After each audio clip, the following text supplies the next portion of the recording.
Hey guys, you are watching your anime world. How are you all? Please support to subscribe this channel for watching new interesting stories. So in this video, we will see what if Deku was a florist at a coffee shop. Here is short summary. Being in your 20s is the most bizarre experience for a person. Folks are just graduating college, some got so drained that they said, beep it, and dropped out. Hell, some are still living with their families, while others are beginning to start their own. However, most young adults booked as far away as possible from their shitty hometowns. Izuku Midoriya, however, is crawling right back to his roots. But before we start, if you want more stuff like this, then be sure to subscribe and like this video. And if possible, share this video with your friends. Now let's start the story. There's a certain type of beauty about childhood. That naive brain we all had, and lack of experience in life made it as such. There was no care about how the next day would turn out, only that right now in the present, as long as Katsuki could get through his boring school year, he'd be okay. Summer would always have a special place in Katsuki's heart. There was nothing quite like it in his young and impressionable mind. When the sun brought ice cream trucks full of the most delicious treats that were sure to give him a cavity, and that famous song would sing in the air, how could he think anything less? They lived in Viceroy, the town where the concrete was covered in flower petal stains. A small town she was, and carried even smaller people in her. Chatty brats at every corner, all rushing towards that same ring Katsuki chased. Sticky fingers, hardly no allowance money left, and running off of pure hopes and dreams. Childhood was bliss like that. Katsuki couldn't see it at the time. When being 8 years old, and having your best friend drag you away from the one thing you looked forward to in the summer, Katsuki was sure that he's seen the worst in this life. Izuku Midoriya, protest after protest, he begged his friend to quit hauling him away, but the more he seemed to say that, the quieter the beautiful music became. The ice cream truck, Katsuki cried out, staring off into the distance, longing for the beloved truck of his dreams. Katsuki was no crybaby, but this betrayal from his best friend was making his tear ducts reevaluate the truth. The culprit of Katsuki's demise squeezed his hand to get his attention. He gave a sorrowful pout, muttering, "I'm sorry, Kachan." Izuku took a pause on lugging them around, his green eyes focused on the swirling ants at their feet. Katsuki knew this look. His friend was in deep thought again, probably trying to whip up some solution to make him feel better. Nope, not happening this time. Katsuki was not going to give in to Izuku's little equations on how to solve everything. He let go of Izuku's hand, bracing himself, ready to give Izuku a piece of his mind. Just as the warmth left his fingertips, a light bulb popped on top of Izuku's head. "But, I promised to buy you some when we see the next one." Pearly and crooked teeth shined brightly at Katsuki. It wasn't a horrible bargain. Katsuki could give Izuku a piece of mind later, if he can even remember to. The shrug of Katsuki's shoulder was enough indication to Izuku they had a deal, so he took his friend's hand and continued where they left off. Izuku panted out of breath as he ran. Were they in a rush? Katsuki thought to ask, but his friend interjected, "My mom keeps them in her garden, but she said that I might be able to find some outside too." Footsteps mowed over the blades of grass, kicking at the small weeds as they ran. In their town, Viceroy, there were plenty of parks, but none had a forest quite like this one. Greenery stretched the size of a block, inside hosted tiny streams, a pine tree fort that some teenagers made, and if you were lucky, a deer or two could be seen as well. Izuku's mother wasn't too fond of her young boy going to such a place, especially because of the deers. But, Izuku figured this was the one rare exception to break this rule, considering she told him the places their treasure might be. Katsuki frowned thinking about it. "Deku, you liar, Auntie would never let you come here." Izuku went red in the face. Well, she did now. Izuku was a terrible liar. That's probably the first truth Katsuki accepted in his short life up to now.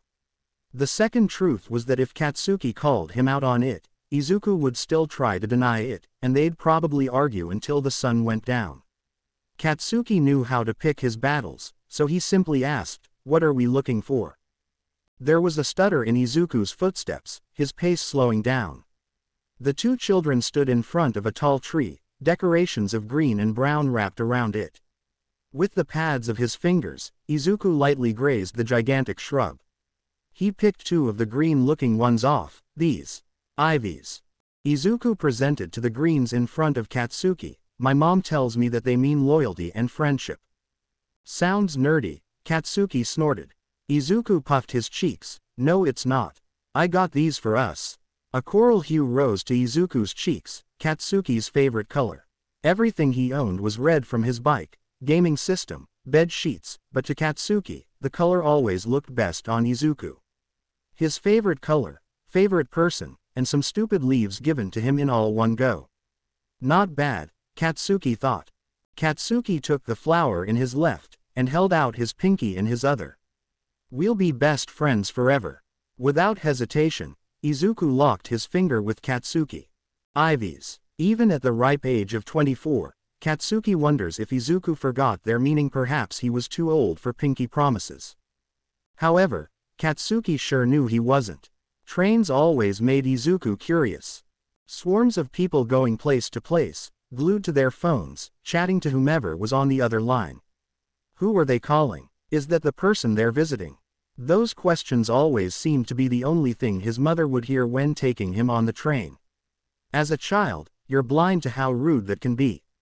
As an adult, however, if you spin it the right way and add some flair to your words, you're the perfect person whose elders love to talk an ear off. Izuku loved their stories. The gentleman across from him was going to visit his daughter and, get this, his soon-to-be grandchild as well. It was only a short ride of 3 hours, but Izuku managed to get to know this man's daughter, 3 dogs, and even his pesky neighbor who blasts their music too loud. That son of a bitch, I ought to call the police. The man grumbled, receiving a warm laugh from Izuku. The man shared the humorous moment with Izuku, laughing too at how ridiculous the situation was. As Izuku began to add his own commentary on the matter, the man took the time to get a better look at him. Ah, you're one of those college students, he noted, pointing out the various pieces of luggage at Izuku's side. Izuku tilted his head. How do you know? When you get to be my age, you can pick out the smart and dumb young'uns for a mile away. The gentleman said with a wink. A creaking noise echoed in the train, indicating that it was making a stop. Standing up, the old man said, "This is me. Keep up the good work, my boy." And with a tight squeeze on Izuku's shoulder, the man was on his merry way.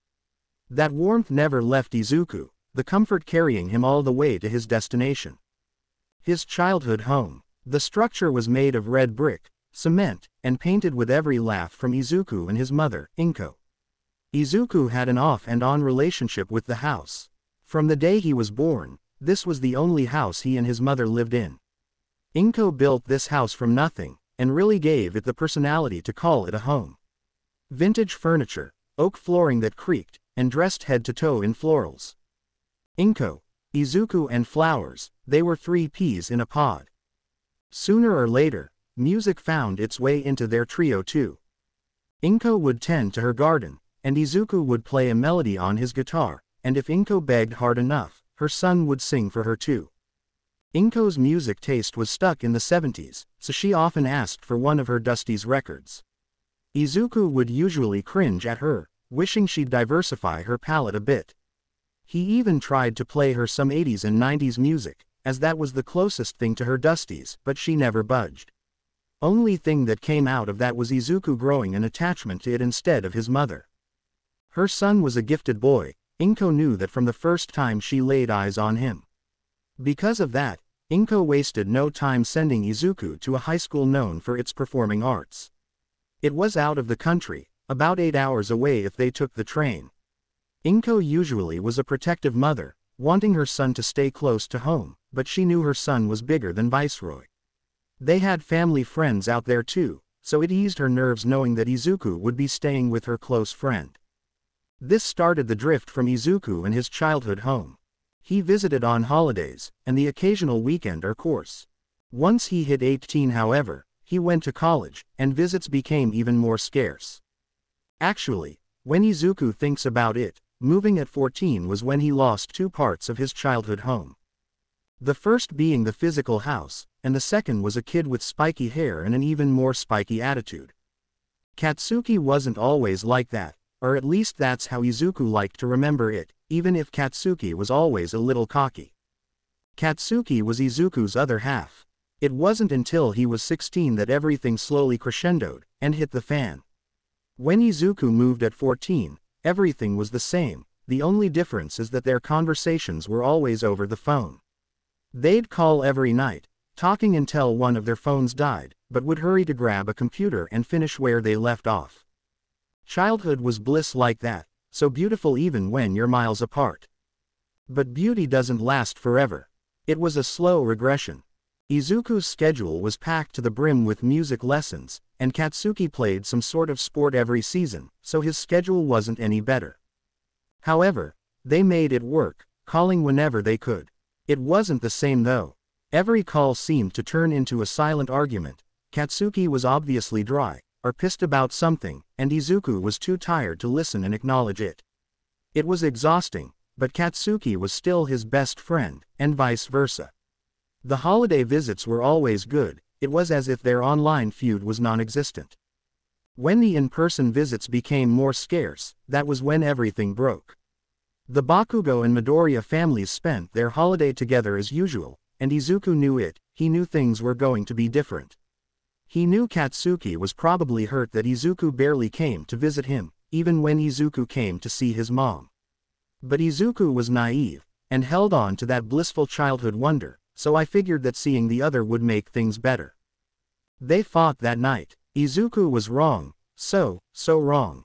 Now he was paying the consequence, with a harsh bruise on his face, and a matching one on his arm. For the first time in what's probably been forever, Izuku was angry. He was angry at himself because in what world would semi-ghosting your best friend be okay? Mad at Katsuki because in what world is it ever okay to physically harm your best friend? It all clouded his judgment, forcing him to throw his fists, hoping to find an answer to fix the problem. He never found it, go figure right. It wasn't as if they talked much anymore, but knowing that Katsuki was someone he couldn't call hurt. Knowing that he lost his best friend hurt too, but what happened when he was 21 hurt the most. Katsuki left Viceroy, and went to who knows where. Izuku knew he wasn't one to talk, especially since he left first, but Katsuki was different. He was different because Katsuki loved ice cream trucks more than he did, and when they went to the park, Katsuki always managed to climb the monkey bars faster than he could. He was different because Katsuki was his home, and each time he'd come back to Viceroy, he always felt like he was missing something. Yeah, Katsuki leaving definitely hurt the most. Life goes on sadly, so 23 years old now, standing in front of half of his home, he can see that some of its charm still lingers. He and his mother's laughs stained the walls. Opening the door, winded by a woodsy aroma, and dust sprinkling in the air, Izuku's home looked almost exactly as he remembered it. Dropping his luggage at the door, he gave a content sigh. Mom, I made it home. 2 weeks had passed, the June sun beginning to show off just how hot it can really get. It was the time of year Izuku would beg his mother to get a better air conditioner, but to no avail did she budge. She was a stubborn woman, and Izuku was unfortunately used to the sweat that trickled down his back by now. His $20 Walmart fan from the 2000s, which only works thanks to his prayers to the big man upstairs, that was the only thing that kept him going. Yup, he'd haul that bad boy with him everywhere, watering his mother's plants, doing laundry, running away from a wasp as he watered his mother's plants. He was set for the rest of summer. The mornings were the best though. That was the time he could give the old fan a break, and let in the breeze of freshly cut grass into his home. The air was just crisp enough to cool him down, letting him hear the sounds of the morning doves. He hummed with the birds, as he picked out his clothes for the day, and the creaks on the oak floor harmonized right with them. Were the birds in a good mood? He sure knew that he was. He took one step at a time downstairs, bouncing with the song of chirps in his ears. In Viceroy, mornings are often smothered in the smell of cow manure, and usually that would throw Izuku off, but nothing could sour up his mood today, not even the bus he nearly missed, and had to run half a block to chase down. Nope, all is well because Izuku finally has a job. Hello adulthood.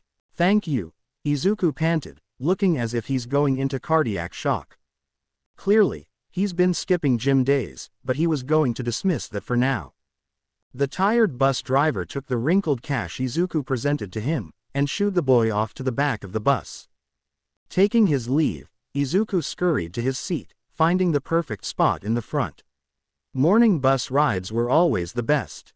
There's no, "Excuse me, is this seat taken?" None of that. Izuku loved the company, sure, but with the nuisance he was just now, he's glad he's the only passenger. After a few hiccups and bumps down the road, it was only a matter of time before he reached his destination. Downtown Viceroy. Now it's not King Bay, the large city glued next to theirs. Downtown King Bay was like a university capital, booming with students flooding every corner, riding their bicycles from place to place.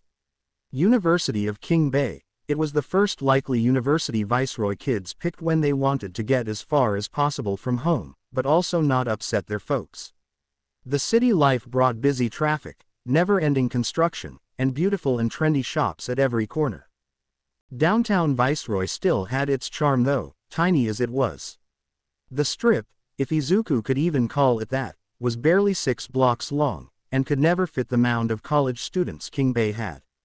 Just enough for the old-timers, curious teenagers of Viceroy, and Izuku to be at peace with.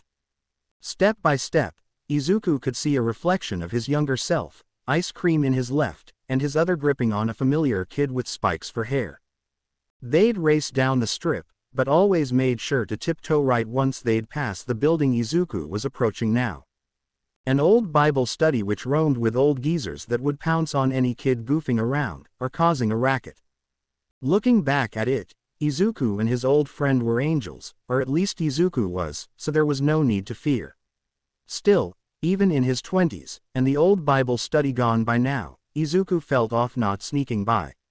The church group relocated a few years back. What used to be a place that filled the streets of gospel voices, now sung a tune of delicate lo-fi music. Bye-bye, Bible study, hello, coffee shop.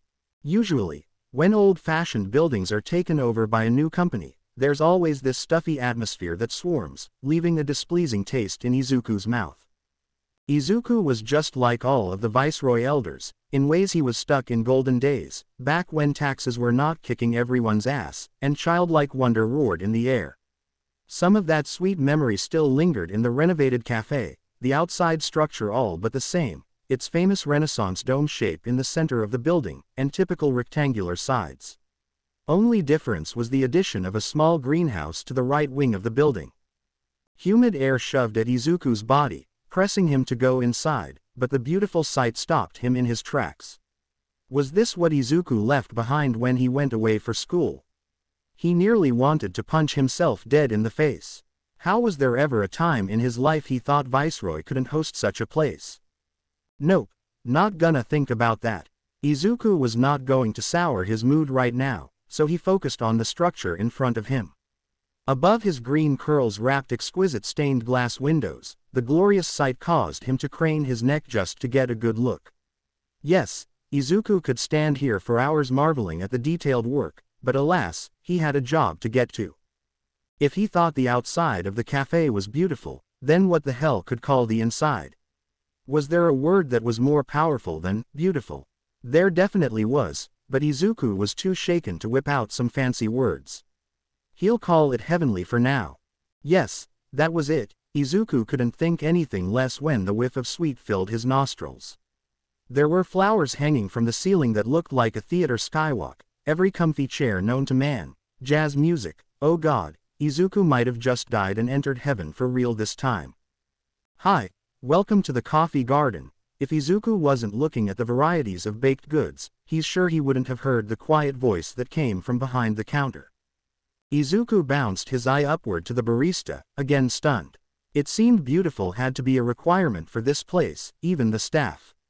If Izuku were to open up a dictionary and search for the words, pretty boy, he was certain he'd find this barista's face in there. Hell, he'd bet his whole college tuition on that. Well, not actually, but when looking at the white and red-haired male, Izuku thinks he'd be at the right odds. Hi, I'm looking for Mr. Iida. I'm here for my first day. Ah, new hire, stoic face and all, the other man left without warning to the back, leaving Izuku to raise a confusing brow. After there were a few ticks that passed on the clock, Izuku's brow grew even more confused, and his feet reached to the tips to lean over the counter, hoping to get a better peek on the other side. Just as Izuku's curiosity moved his body, he could hear frantic footsteps approaching. Midoriya, the man, Iida as Izuku could tell, pushed past the beaded curtain of the back room, brisking his way to the other side of the counter. He extended his hand to Izuku. "It's a pleasure to finally meet you in person." "Yes, it's definitely nice to talk without the computer screen between us," Izuku laughed, taking the hand presented before him. Iida carried an unmissable authority with him, that much was clear by the firm grasp in his handshake, albeit his young age. "That's true. Did you have a safe trip? If I recall, you were out of the country." "Yes," Izuku nodded, "but I'm from here. Viceroy." Born and raised, Izuku glowed proudly. To other folks, Viceroy isn't the place most would brag about. Hell, most people keep that info to themselves. But when you're around kinfolk, there is an indisputable grin that can't help but grace Izuku's face. Iida was the same, giving Izuku the legendary, dad-like, pat on the arm. "Ah, welcome back. Before we get to the actual duties of your position, I'll introduce you to some of the staff." Iida motioned for Izuku to follow him towards the back room. It was no different than the rest of the cafe, cozy as ever, but with the presence of a male with black hair lounging on a couch. "This gentleman here is our assistant manager, your direct supervisor. Anything from scheduling, time cards, and concerns in the workplace directly go to him." The new stranger gave a lopsided smile as he stood up. "God Tenya, when you say it like that, you make me sound like a narc." "Hi, I'm Siro." Sitting down, Izuku would never guess that he and Iida were about the same height, Siro being a hair short. Standing next to each other, it was hard to think of them as a good duo. Iida had a strong build, with an even stronger personality, whereas Siro had a slouch and carefree swing to his posture, and had a lanky frame. Siro leaned down to Izuku's height, his hand blocking his mouth out of Iida's earshot. "Aka, I'm the less serious manager." "You should always be serious. This is a place of profession after all," Iida reasoned as Siro lousily sipped from his coffee mug. "Yes, of course." Siro ran his free hand down his distressed graphic tee, putting on a tall stance, very serious. A pained and bored expression painted over Iida's face, and if Izuku was looking at him correctly, he could have sworn he saw an eye roll too. Iida reached for what Izuku assumed was Siro's coffee, but by his lack of care in snatching it out of his grasp, Izuku was wrong. "That's mine, thank you." Iida took back his coffee, the smell making it evident that he drank pure black coffee. Izuku wasn't one to judge, but he was judging. Iida waves for Izuku to follow him somewhere else. "Moving on," Iida voiced, leading them back to the front counter, Siro trailing behind as well. "These three are a few of your coworkers. Todoroki, Awase, and Monoma." Iida pointed to the pretty boy from earlier. Izuku guessed that was Todoroki. "Then that means the one with light eyes and bushy brows was Awase, and Blondie was Monoma." A curious yet intriguing alert rang in his thoughts. Wow, this whole place is run by 20-year-olds. And even thinking that was a stretch, as every adult didn't look a day past 25. The one with the bushy brows, Awase, was it. Was first to break Izuku free from his thoughts. Hey, if there's ever only one cinnamon bagel left, never give it to a customer. And don't take it for yourself. That is mine, and mine alone. He had a fierce finger pointing at Izuku, but the way his body leaned against the counter an easygoing smile, Izuku to tell he was just pulling his leg. Izuku parted his lips to give a cheeky remark back, but the blonde butted in, "Yeah, don't steal his food. He's really like a hungry hip." Karma had done its evil magic, cutting Monoma off now, but with a sprinkle of physical force caused by the harsh elbow jab from Awase. Laid back to pissed in 0.03 second, Awase was an interesting fellow. He yelled, "God, do you ever shut up?" Yes. Body shaming, stealing company food, and physically harassing each other are definitely appropriate actions in the workplace. Iida listed the various atrocities off his fingers. Yup, it certainly won't lead to an email with HR. It seemed as if all the staff had something to add to the catastrophic conversation, Todoroki tilting his head to the side with a genuine look on his face. "We have a HR." From where he was standing, Izuku could hear the cogs in Iida's brain begin to malfunction. He didn't get it before, but Izuku could now guess why Iida drank pure black coffee. If this was another normal day for them, he sure as hell needed it. This must have been normal behavior for the group, judging by the disappointed, but not surprised sigh that escaped Iida's lips. Iida closed his eyes, hoping to wake up from this nightmare. "Welcome aboard Midoriya, Honta. I'll leave the rest to you," was all Iida could manage before he took his leave, and left for the back room. Lazy eyes trailed Iida as he marched back, and stayed glued to the beaded curtain until he was certain Iida was out of earshot. Satisfied he was in the clear, Zero whipped his gaze back over to his crew.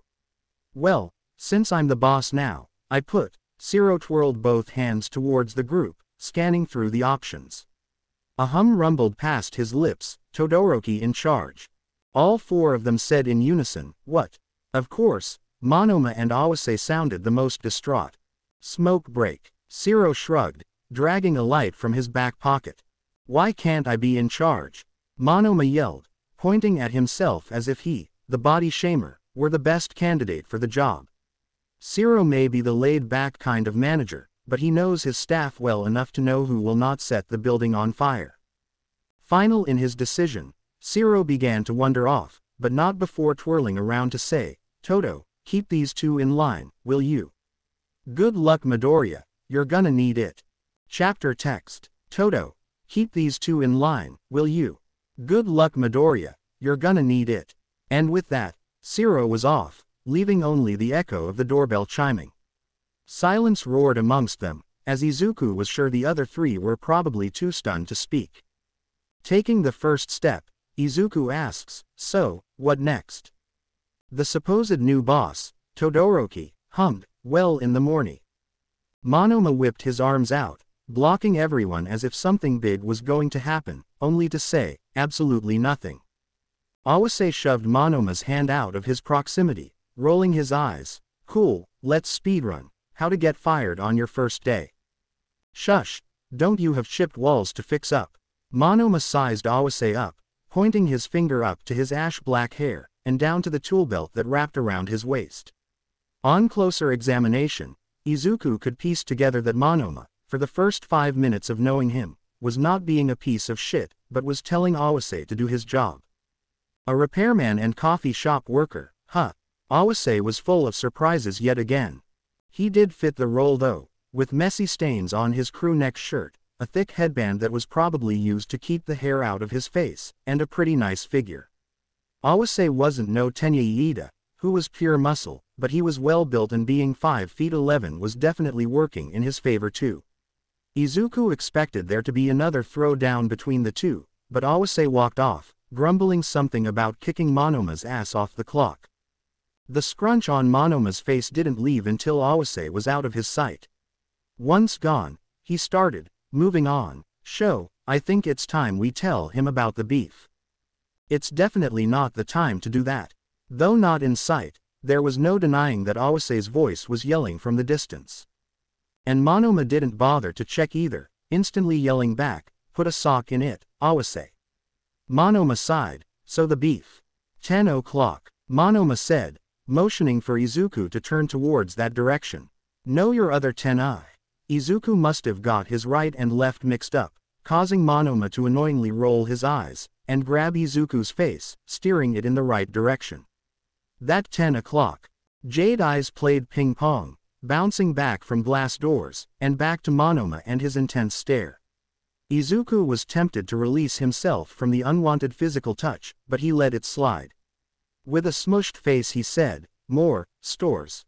Monoma finally released his hands from Izuku's face. "No, the restaurant. The glum-looking one. We got beef with them."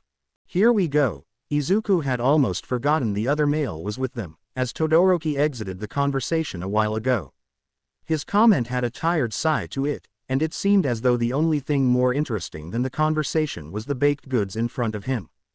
Izuku eyed the marvelous puffed pastry that Todoroki was taking to the toaster oven, but he let his gluttonous thoughts go and continued the conversation. What happened? The boss man doesn't really like his business going around, so keep this just between us. Monoma eased in real close to Izuku, as if he wasn't already in his bubble enough.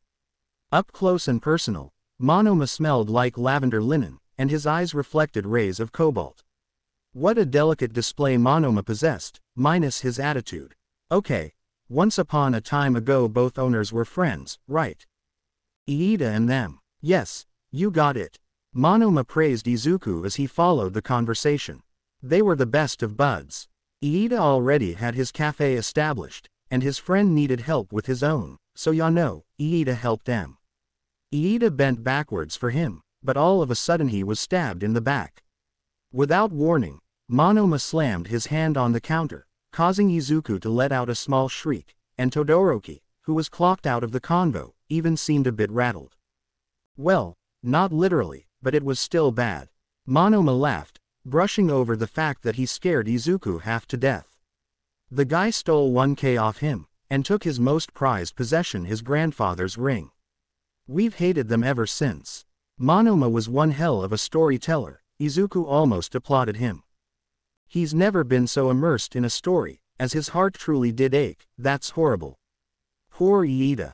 Poor Iida indeed. Monoma nodded, sorrow in his eyes. Which is why tonight we'll get our vengeance. Todoroki muttered, face full of buttery goodness, we close at 6. Never mind the fine details. Monoma waved him off, marching off to a shelf that had various miscellaneous props on it. Monoma grabbed the fake mustaches and wigs, shoving them to Izuku's chest. Here, put this on, we have business to take care of. Monoma reached for Izuku's hand, and in his other hand, Izuku held the random gift he handed him. What about training? And who's gonna watch the shop? Awase's got it. Izuku wanted to protest, but it seemed to be no use as Monoma had his mind made up. Todoroki was following with, and the counter was growing miles away. Before he knew it, they were outside, humidity whispering in their ears, asking them what they were up to. Izuku wishes he had a clue. Hopefully his new coworkers knew what they were doing too. And the hope that was once small turned into a whole prayer to God, because right now, his so-called experienced coworker, Monoma, was making them look like idiots. 3 men in their 20s creeping across the street, wearing shitty disguises. Not to mention they weren't looking both ways, and caused cars to blare their horn. Man, they looked like fools. The sudden commotion of honking horns caused Zero to look up from his phone, and to his surprise, finding his staff doing God knows what. Hey, what are y'all? Monoma yelled back, we're on break. They were definitely not on break considering the shop just opened, but Monoma went with the lie, even though Zero wasn't having it. Preparing for their manager to come rushing in, Monoma grabbed the 2 other arms, scurrying them across the street, and into the restaurant.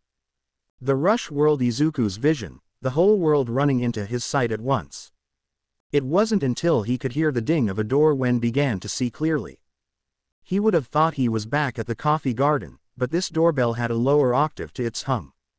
And, crazy as it sounds, Monoma was right again.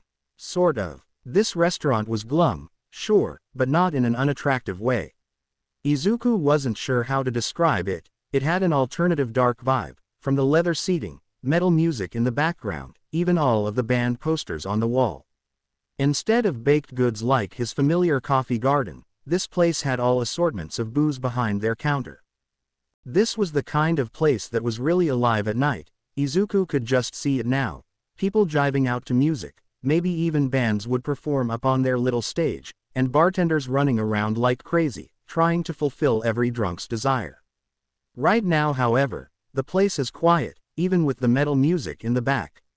Instead of glasses of liquor everywhere, there were breakfast menus at every table. Talk about versatility. The 3 sit into a C-shaped booth, Izuku in the middle. The leather was cold and squeaky as he sat, sending a cool shiver striking Izuku's spine. Izuku watched as Monoma picked up the menu. They were ordering food now. So, what's our plan? Izuku hummed, all while taking a look at the menu. Pancakes sound nice, he thought. Just follow my lead. As Monoma's words came out, So did their waiter. "How are we doin' on this fine mornin', folks?" The waiter had a radiant boom to his voice, and shark-tooth grin to pair with it. He had a sunshine kind of smile, and flaming spiked hair that seemed even brighter. Unfazed by the charisma, Monoma gave a dull answer, "We're doin'." That was a confusing answer. The waiter must have thought the same, as he gave a confused smile, and then turned his gaze towards the left end of the table. The waiter sprung up upon seeing the other. "Oh, hey Todoroki. Haven't seen you in a while." The waiter with the name tag, Kirishima, shot that shiny smile at Todoroki, and to Izuku's surprise, Todoroki gave one back. Izuku usually isn't one to judge a book by its cover, besides Iida, but he didn't know Todoroki was capable of such a reaction. It wasn't as bright as Kirishima's, but Todoroki's small yet sincere smile was lovely. "Yeah, I've been. It seems as though Monoma has a problem with cutting people off inside and out of work. He exaggerates. The audacity of you to not offer us any beverages." Monoma turns to Izuku. "This establishment, I tell you." Not knowing what would be the right response, Izuku slowly nods, giving a weary smile to the waiter. Izuku expected to get an irritated response, but the noble waiter kept a calm face and a charming voice. "What would you like to drink?" "Strawberry aid." Monoma cut him off. No surprises there. Still, unfazed, Kirishima looks to Todoroki. "What can I?" "For all of us." Geez, was Monoma going to let the man do his job? Kirishima exhaled through his nose, the sunshine starting to fade away. Kirishima gave a slow blink towards Monoma, right away. Monoma's eyes tied to Kirishima, following him all the way back into the kitchen. Out of view, Monoma gave an enthusiastic thumbs up to Izuku, who in all honesty had no clue what expression he had on his own face. Disgusted, shocked, terrified. Hell if Izuku knew. Izuku shook his head, the whiplash of whatever that was getting to his head. Wanting some reassurance from at least one sane person, Izuku eyed Todoroki, who had an unfazed look on his face. Oh God, maybe he needed some of Ida's coffee. Almost losing hope, luckily or unluckily, their server returned, 3 strawberry aids in hand. This time around, Kirishima made sure to stand on Todoroki's end of the table. Safe call, Izuku thought. Now what can I get for y'all? I'm guessing you want your usual, Todoroki. Monoma slammed his menu down, because of course he did, plastering a horrid look on his face. How dare you? Kirishima would be damned if he let Monoma finish his sentence, as the blonde needed a taste of his own medicine. He was quick with it too, waiting for the right moment to strike Monoma down and taint his ego, flipping his notepad up, blocking Monoma from his face. Classic move teachers would use when they wanted students to keep out of their conversation. Kirishima continued, ignoring Monoma's presence. Your usual. It came out with force, the laugh breaking past Izuku's lips, which in hindsight was bad. Like, very bad. Because Monoma, oh lovely Monoma, he stood up, chucked his menu to the floor, and at the top of his lungs yelled, I want the manager. Monoma's chest rose up and down, glaring daggers at Kirishima across from him. Kirishima lowered his notepad to his hip, narrowing his eyes. You're talking to the manager. Cut the shit, Monoma. That took Izuku by surprise, as he was under the impression they didn't know each other. Odd. Izuku didn't have much time to think it over, however, as Monoma was quick to fire an insult back. As if it was even possible, Monoma gave an even nastier glare. Well, get me the better manager, damn it. Right. Kirishima looked up to the ceiling, acting as if he were considering Monoma's request. Kirishima retraced his steps, heading back to the kitchen, yelling, Hey boss, Karen at table 4. For some reason that surprised Monoma, his mouth forming a perfect, oh, offended by the diss. A slam could be heard from behind Izuku, the sound most likely Kirishima pushing the kitchen door without any care. Curious, and a little scared, Izuku dared to look behind him, startled by the body that seemed to be getting closer to their table. A much older man, mid-30s, strutted over, a lean in his walk that rushed Izuku with unease. The man damn near had tattoos over every inch of his body, soulless eyes, stretched earlobes, and dipped head to toe in black clothing. Kiri, I've already told you, sometimes you can just tell a customer to beep off. There was a smoothness in how he talked, and just off that alone, there was no way in hell that this wasn't the owner. Up close and towering over their table, the guy was a jump scare, causing Izuku to shrink into the leather seat. The man gave a smile that screamed, "Eat shit and die," but his words said otherwise. What seems to be the problem? The smile quickly dropped once he saw the table. Oh, these guys. Yeah, beep all the way off. The man wore a name tag that read, Dobby, and usually it's rude for severs to not introduce themselves, but Izuku was more than willing to forgive that. Dramatics in full effect, the better manager rotated his arm in full circle, dragging out his words as he did so. Matter of fact, Shinso, take care of the riff-raff. He had a rasp in his yell, and his gaze never left the three misfits, waiting as Shinso made his appearance. Bored out of his mind, Shinso dragged his feet to the table, but took no time to grab Monoma by his arm. This definitely violated some kind of law, right? Right. Shinso had a strong grip on him, but Monoma was a persistent man, so he clung to that table like his life depended on it. He was doing good too, or that was until the mustache fell off his face, and Monoma just had to reach for it. Scrambling to grab the missing piece, and only one good working arm to fend off Shinso, now Monoma was really starting to panic. You can't, hey, don't touch me. By now Monoma was fully out of his seat, as Todoroki was too, but without the need for violence. With a kicking 23-year-old man in his arms, Shinso looked even more bored at the situation. Tired eyes trailed up at Izuku, and with that, he shot right up out of his seat. Izuku got the memo, he didn't have to tell him twice. Rabid man in his arms, Shinso continued to walk towards the door, Todoroki, Dabi, and Izuku tracking closely behind. Punching the air, voice full of cracks, Monoma shrieked, "You'll be hearing from my lawyers." Dabi eyed the laughable display in front of him. They were 2 steps from getting Monoma out the door, Izuku and Todoroki holding the door open to make this nightmare end a bit faster.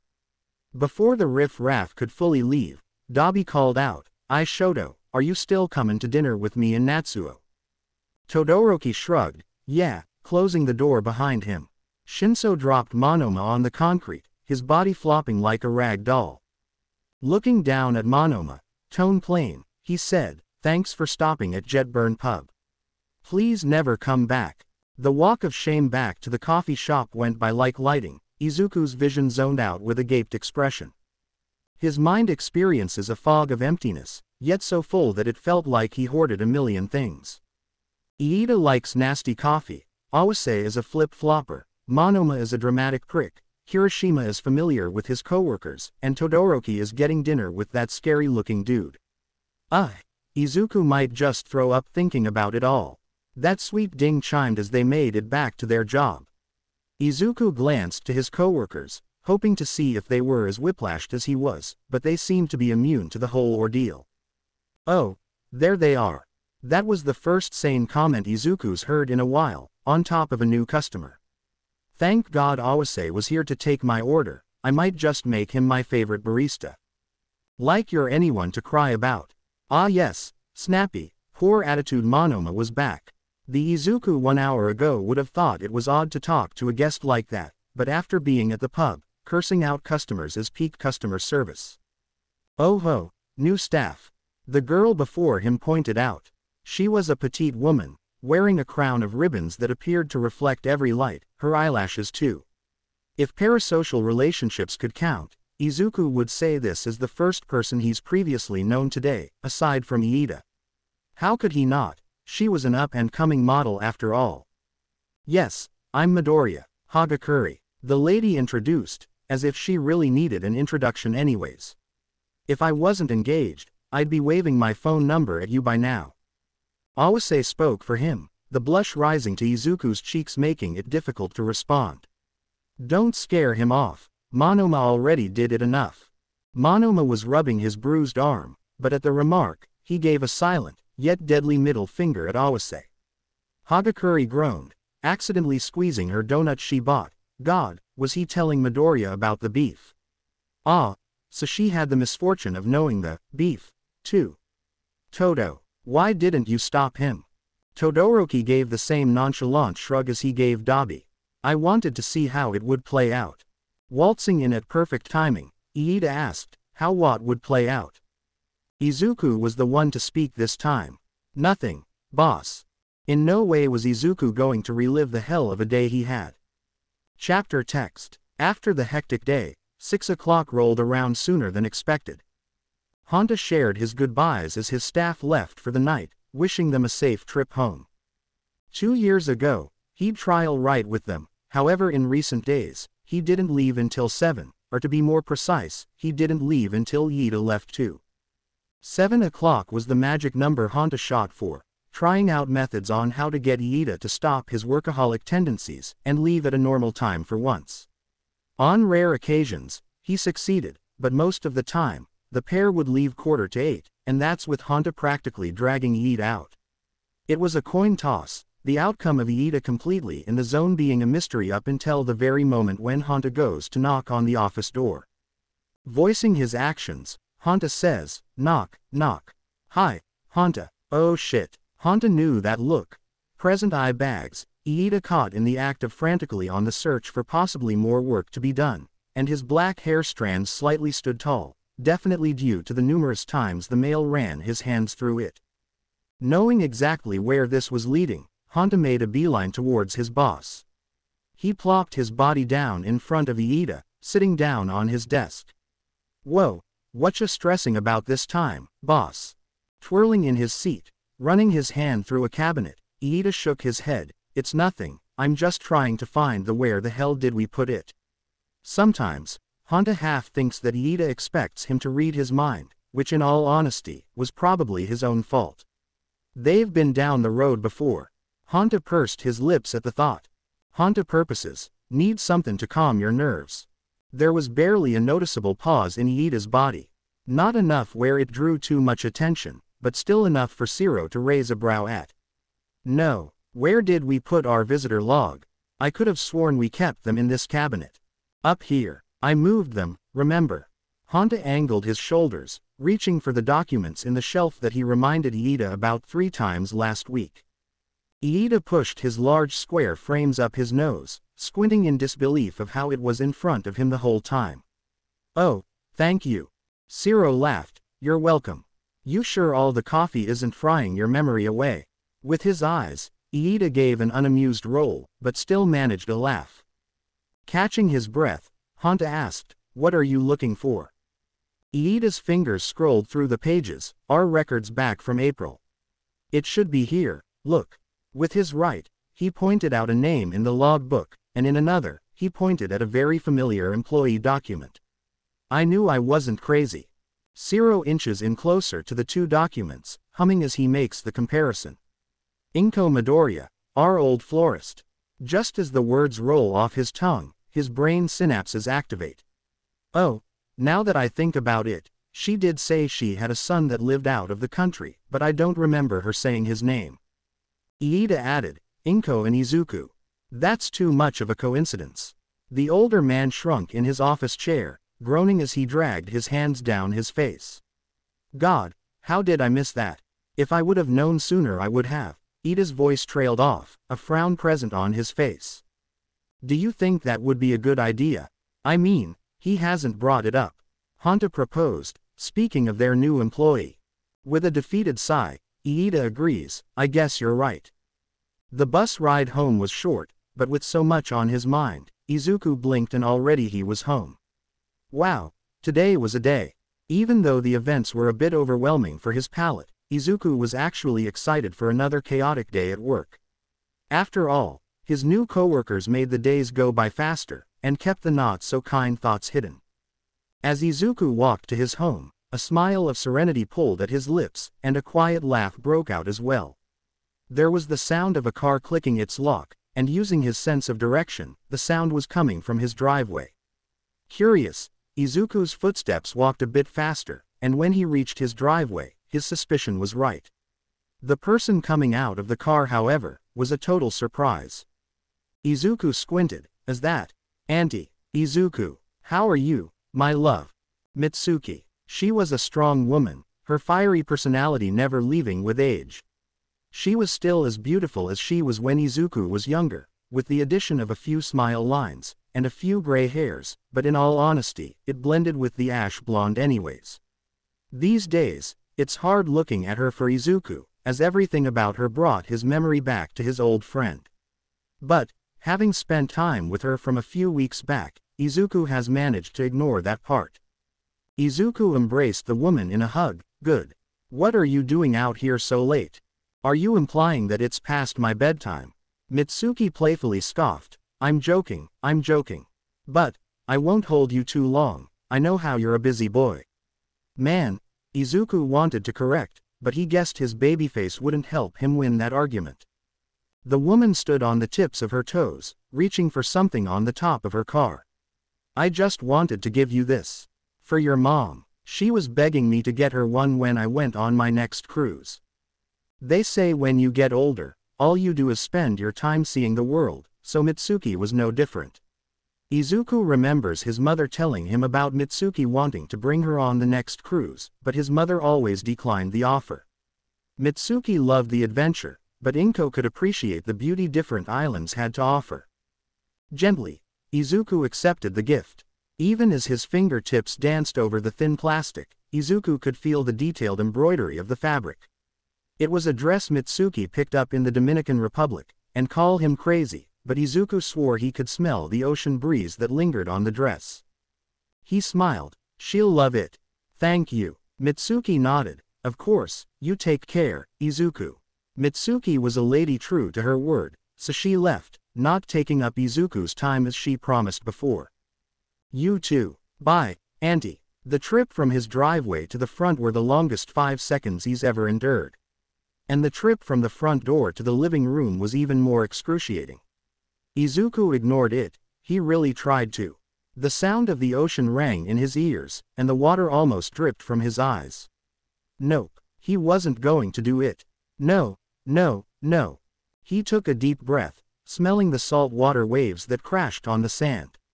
It was funny to Izuku, how the dress reminded him of the beach, so much so that he felt like he was walking on the sand. Izuku placed the gift on his mother's shelf, taking a step back to see it in all its glory. It was really funny, how even from a distance the smell lingered. A pungent smell it was.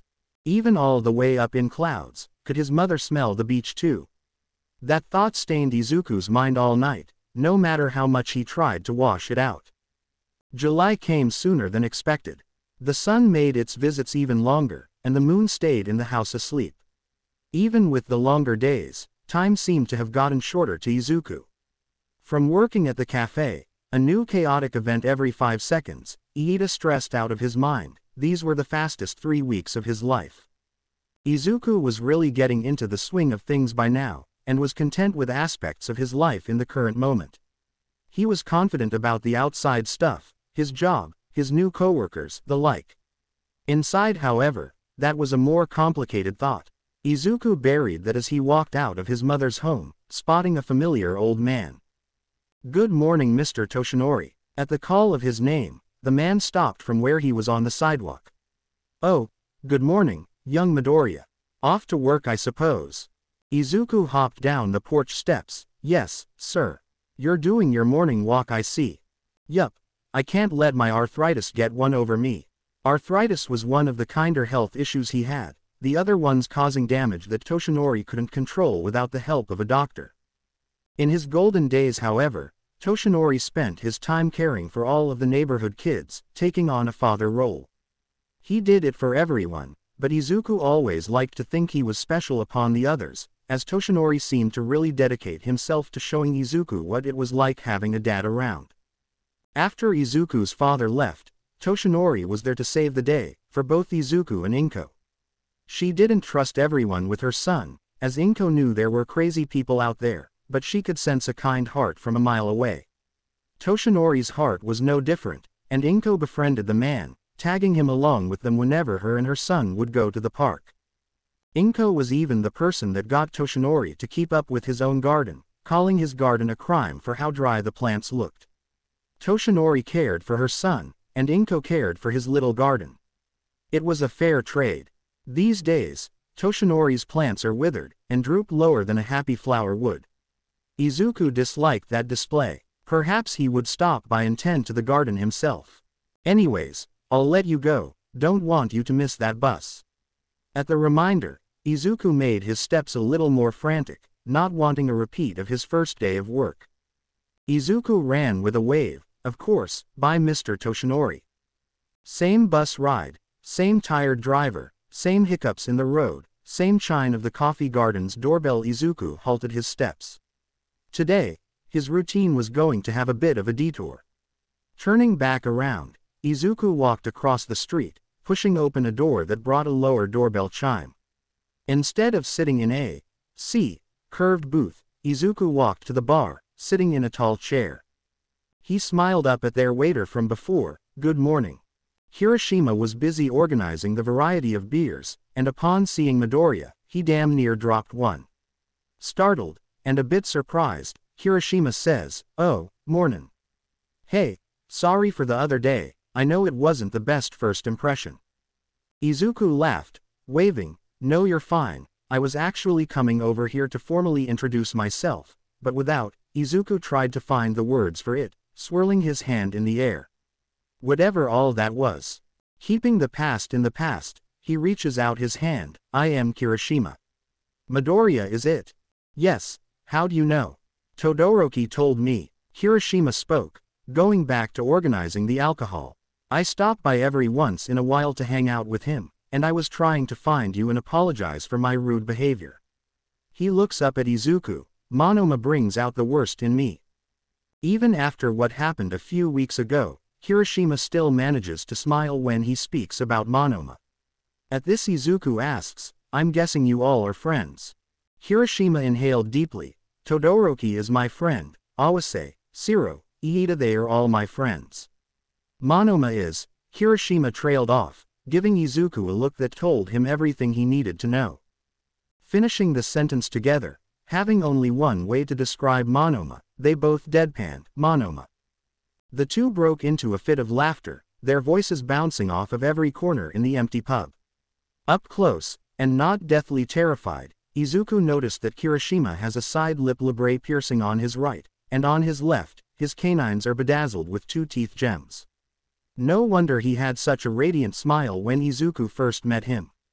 Chuckling, Kirishima added, "Yeah, I'm surprised he and Todoroki are so close. Even outside of work." "Oh yeah," Kirishima scoffed, "they're even roommates. But we actually all know each other from high school. I hung out with Todoroki from time to time since he was in my homeroom. Monoma was a grade below us, and was a part of their whole group. You should know them, they work at the cafe." Izuku squinted his eyes. "Awase?" Hiroshima shook his head. "Nah, Awase ain't go to our school. Kami, Monoma, and Inasa were his main crew, but all of our friends overlapped." Izuku took in the information, placing his hand to his chin in thought. "I don't think I've met Kami. I've met Inasa though, a real loud guy. So I'm guessing you haven't met Mina, or Saburaba either, huh?" "Nope." Hiroshima finished with organizing, now able to give his full attention to Izuku. Hiroshima smacked his lips at the response. "Damn.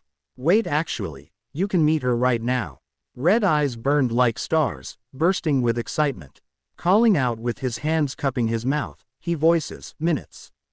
Out came a short young woman, her hair fluffy and pink like cotton candy, and her brown skin covered in pink highlighter as well. She skipped her way over, giving a smile. "What's up?" Hiroshima extended both hands towards Izuku as if he were part of his presentation. "This here is Midoriya." "Ta-da." Mina perked up, her curls bouncing with her, "Oh, our new person. Sorry we haven't met earlier, I do shifts here, and at the cafe." "You work here too, how does Monoma feel about that?" Izuku jokes. "Nito knows what's good for him. He ain't gonna say shit to me." Mina was sweet like candy. Izuku could tell that much from her smooth voice, and her overall pink style. At the mention of Monoma, that sweetness in her voice was tainted with dismay. Seemed Monoma really did bring out the worst in people. "Mina went to high school with us." Seeing as though it would make sense, Hiroshima decided to go down the whole line of people Izuku had yet to meet. And over there with the blonde hair, Kaminari, he was part of our group as well.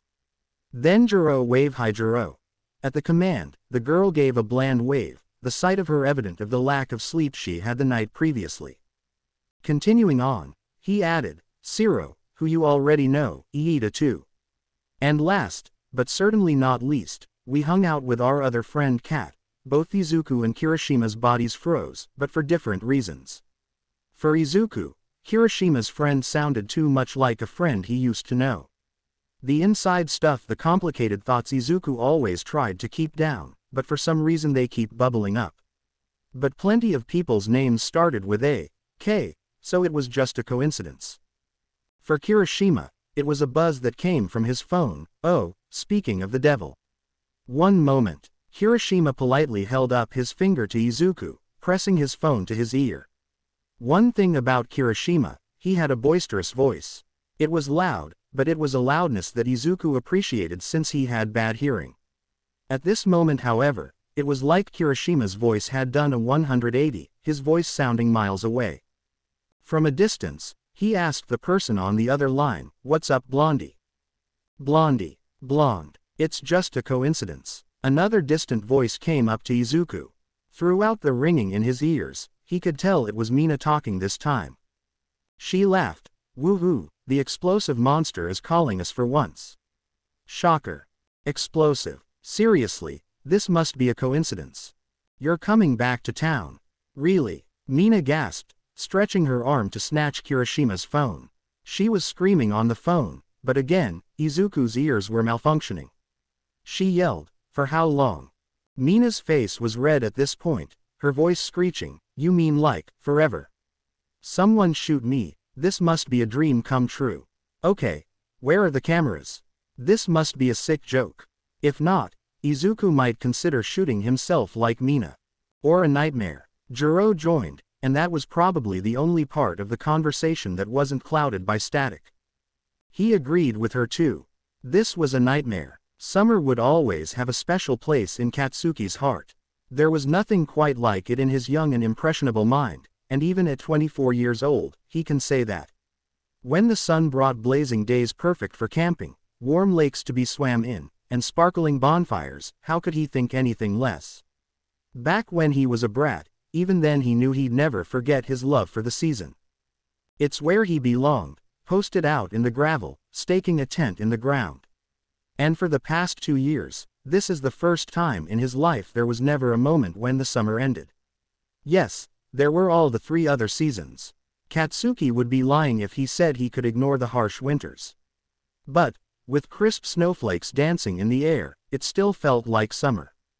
There was nothing quite like summer, it always lingered in his heart when the winter breeze would rosy his cheeks. Because summer brought those ice cream trucks he's loved since a kid, but now as an adult, even when the sun is gone he could chase that feeling. And summer brought along the never-ending days he could hang out with a kid with green curls, but now as an adult, sun gone and Izuku too, he still chased that feeling. In his young and impressionable mind, summer was more than just ice cream, it was a feeling, it was everything he lived by, his perfect reflection. It was warm, so Katsuki always drank warm coffee. And it never let out its flame, always bright, so Katsuki had that same go-getter mentality. But summer was also angry, it was unkind at times, it caused drought and famine. And that's the part of summer Katsuki hates the most, but he has no right to pick and choose. Summer leaves Viceroy, and by now Katsuki knows he can't pick and choose that either. After getting his associate's degree, Katsuki left Viceroy, and he hasn't looked back since. It was a good decision, he thinks. A spontaneous one too. At the time, Katsuki only had his tent, a hefty amount in his savings thanks to his rich family, his old Toyota Camry, and the conflicting summer thoughts with him when he left. The last part he wished he didn't pack, but again, he can't pick and choose. Winters he stayed in a camper, and summers he chose to be under the stars in his beloved tent. For some, this would be a lonely life, and Katsuki can't lie, it was in the beginning. All he had was himself, and the part of summer he didn't like. He and summer talked each other's ears off, speaking until the sun woke up and showed its face. The lonely days ended when Katsuki finally got a job at a campground, Koa.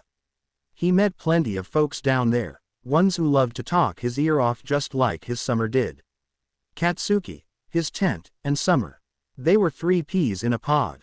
He and Summer were one in the same, so of course, it was time he headed back to Viceroy. He packed up camp, said his goodbyes, and hit the road. It was about a 4-hour drive, and if he still had his old Toyota, he'd be stranded in the middle of nowhere. Working a new job, and having essentially zero bills, Katsuki managed to save up enough to buy himself an Aston Martin.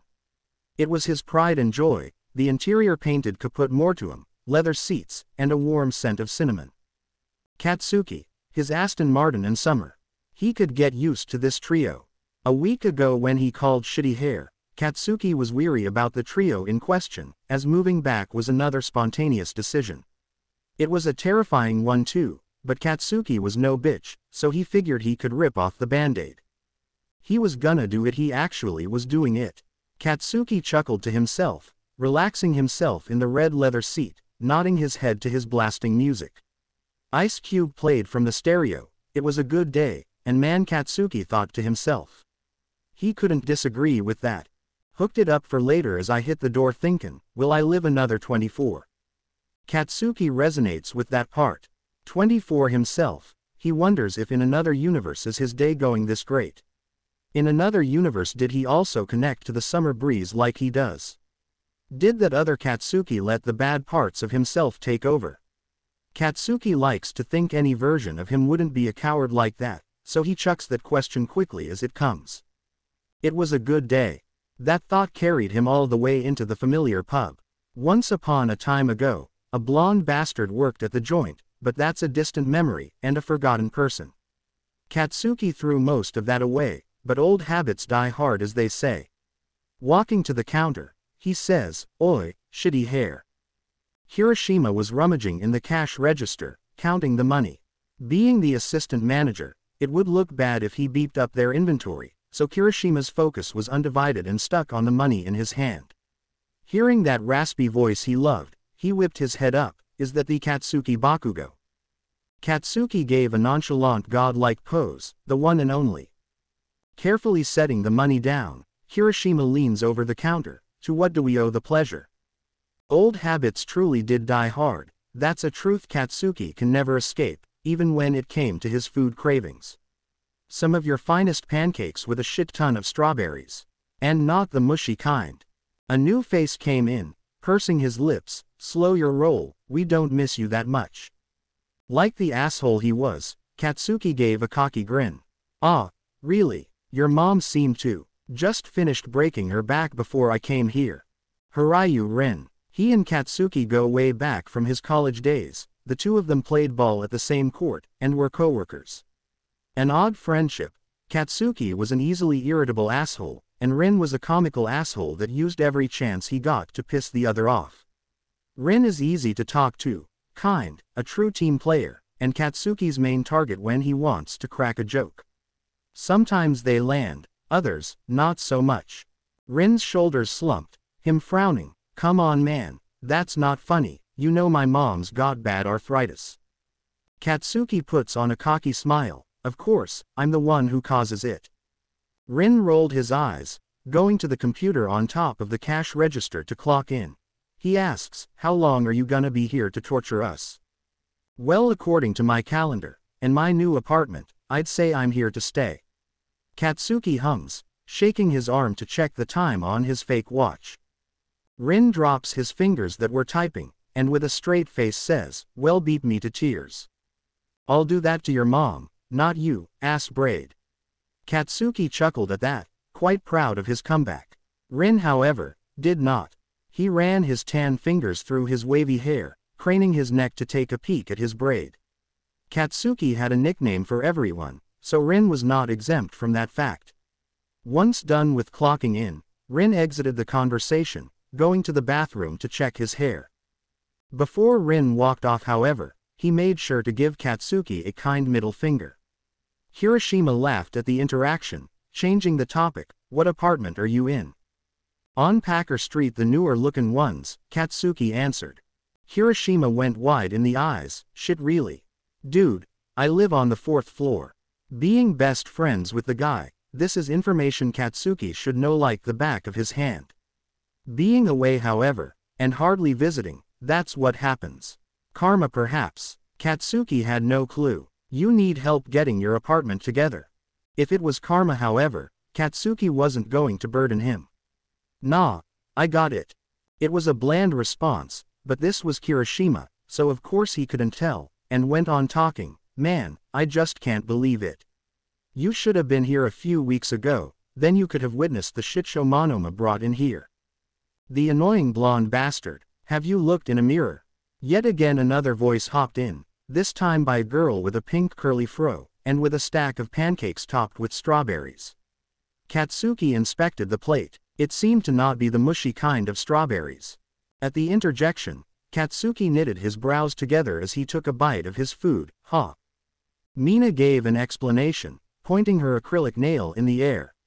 Monoma is an annoying blonde bastard, but you are the annoying blonde bastard.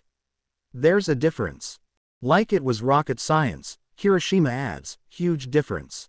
Katsuki fought without missing a beat. Go die. What did he do anyways? Hiroshima exasperated. What didn't he do? He came in here, caused a whole mess and Shinso had to drag him out. Katsuki popped a strawberry in his mouth, speaking with his mouth full. You're shitting me. Nope. And he had Todoroki with him too, but, you know Todoroki. Hiroshima nods, giving Katsuki a knowing look, as Todoroki was another close friend of his. As the thoughts came to him, Hiroshima spoke. Oh, and he brought their new coworker with him too. Poor guy, that must have been a shit first day. He's a real nice guy too, but you'd probably scare him off. Cats. I'm a peach, says the monstrous hothead stuffing his face with a shit ton of pancakes. Hiroshima coughs out a laugh. Okay, well since it's the opposite day, Midoriya is a sour melon. Katsuki knew was a fast eater, but the way he choked on his food was downright embarrassing. He wished he had a fast recovery, but with that hell of a name drop, how could anyone be mad at him? Once his windpipes were clear, he asked with a strained voice, what's his name? Mina chimed in, Midoriya. He's a cutie with green hair, you can't miss him. When you see him, behave yourself, he doesn't need any more blonde assholes in his life. A cocky response dared to escape his mouth, but Katsuki was quick to repress that. Coming to Viceroy was going to be terrifying, he knew that, God he beeping knew that. This was just one of the band-aids he had to rip off. Finished with his plate, Katsuki stared up to the ceiling looking for answers, but deep down he knew exactly where he needed to go from here. A cup of joe would be nice. I'll introduce myself right now. Ding dong. Hi, welcome to the coffee you. So the rumors are true. Saburaba dropped his customer voice, instant dismay plastered on his face when he saw a blonde figure walk in. Katsuki walked up to the counter. What's up, Beepface? Saburaba, Beepface. It was all the same to Katsuki. Saburaba had eyes that creeped him out, overly large, and Katsuki couldn't explain it, but Saburaba just had a beeped face. Hence the nickname. Dark roast, light creamer. Saburaba gave a bored brow raise, not with the small talk, huh. I'm a man of business, Katsuki shrugged. As Saburaba glued his eyes to the screen, tapping in Katsuki's order, Katsuki took this moment to scan over the place. The coffee garden was all the same to him, but apparently, there's a new, but old face in town. The question now was, where the hell was he? At the cafe looking like a ghost town, Katsuki asks, is it just you on the clock? Saburaba hands Katsuki his coffee. Nah, Ciro's in the back. Todoroki is restocking. Kami should be in soon. Our new guy is in the greenhouse, and Monoma was supposed to be in to help we with the front, but that bitch called. As Saburaba was about to go on a tangent about his insufferable coworker, Katsuki took this as a sign to take his leave. Hearing all the information he needed, Katsuki said, right, nice talk. Thanks, Beepface. Saburaba watched as Katsuki walked to the greenhouse, a glum look painted over his face. Well, at least he said thanks. Katsuki was a fast walker, always has been, but today it felt like his legs were asleep. Was this just his body's natural response to the situation, even if it was going against his will? Doesn't matter. Katsuki was on a mission and he needed to be there in 0.08 seconds.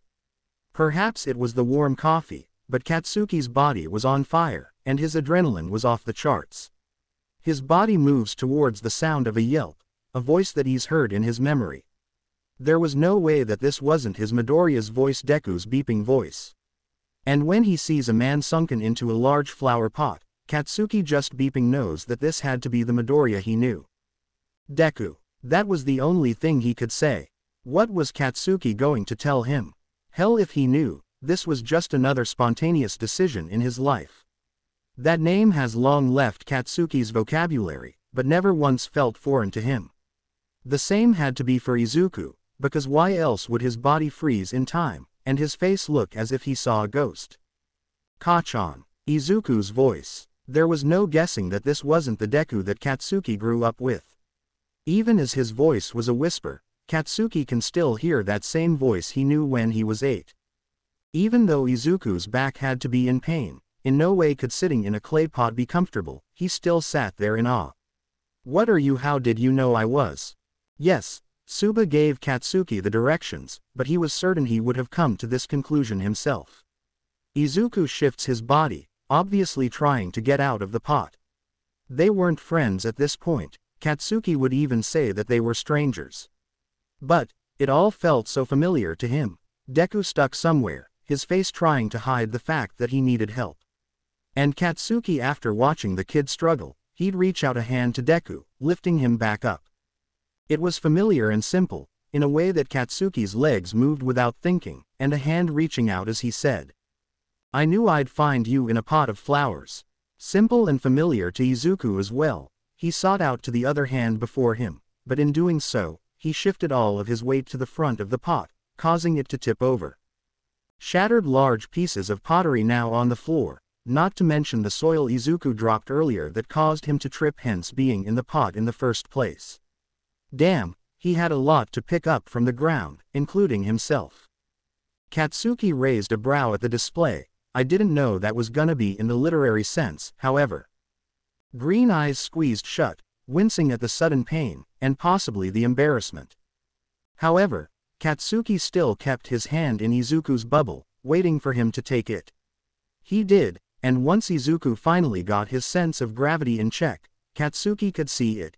Izuku took a few steps back, scanning Katsuki as his mind was at work. Wow, Izuku really hasn't changed, huh?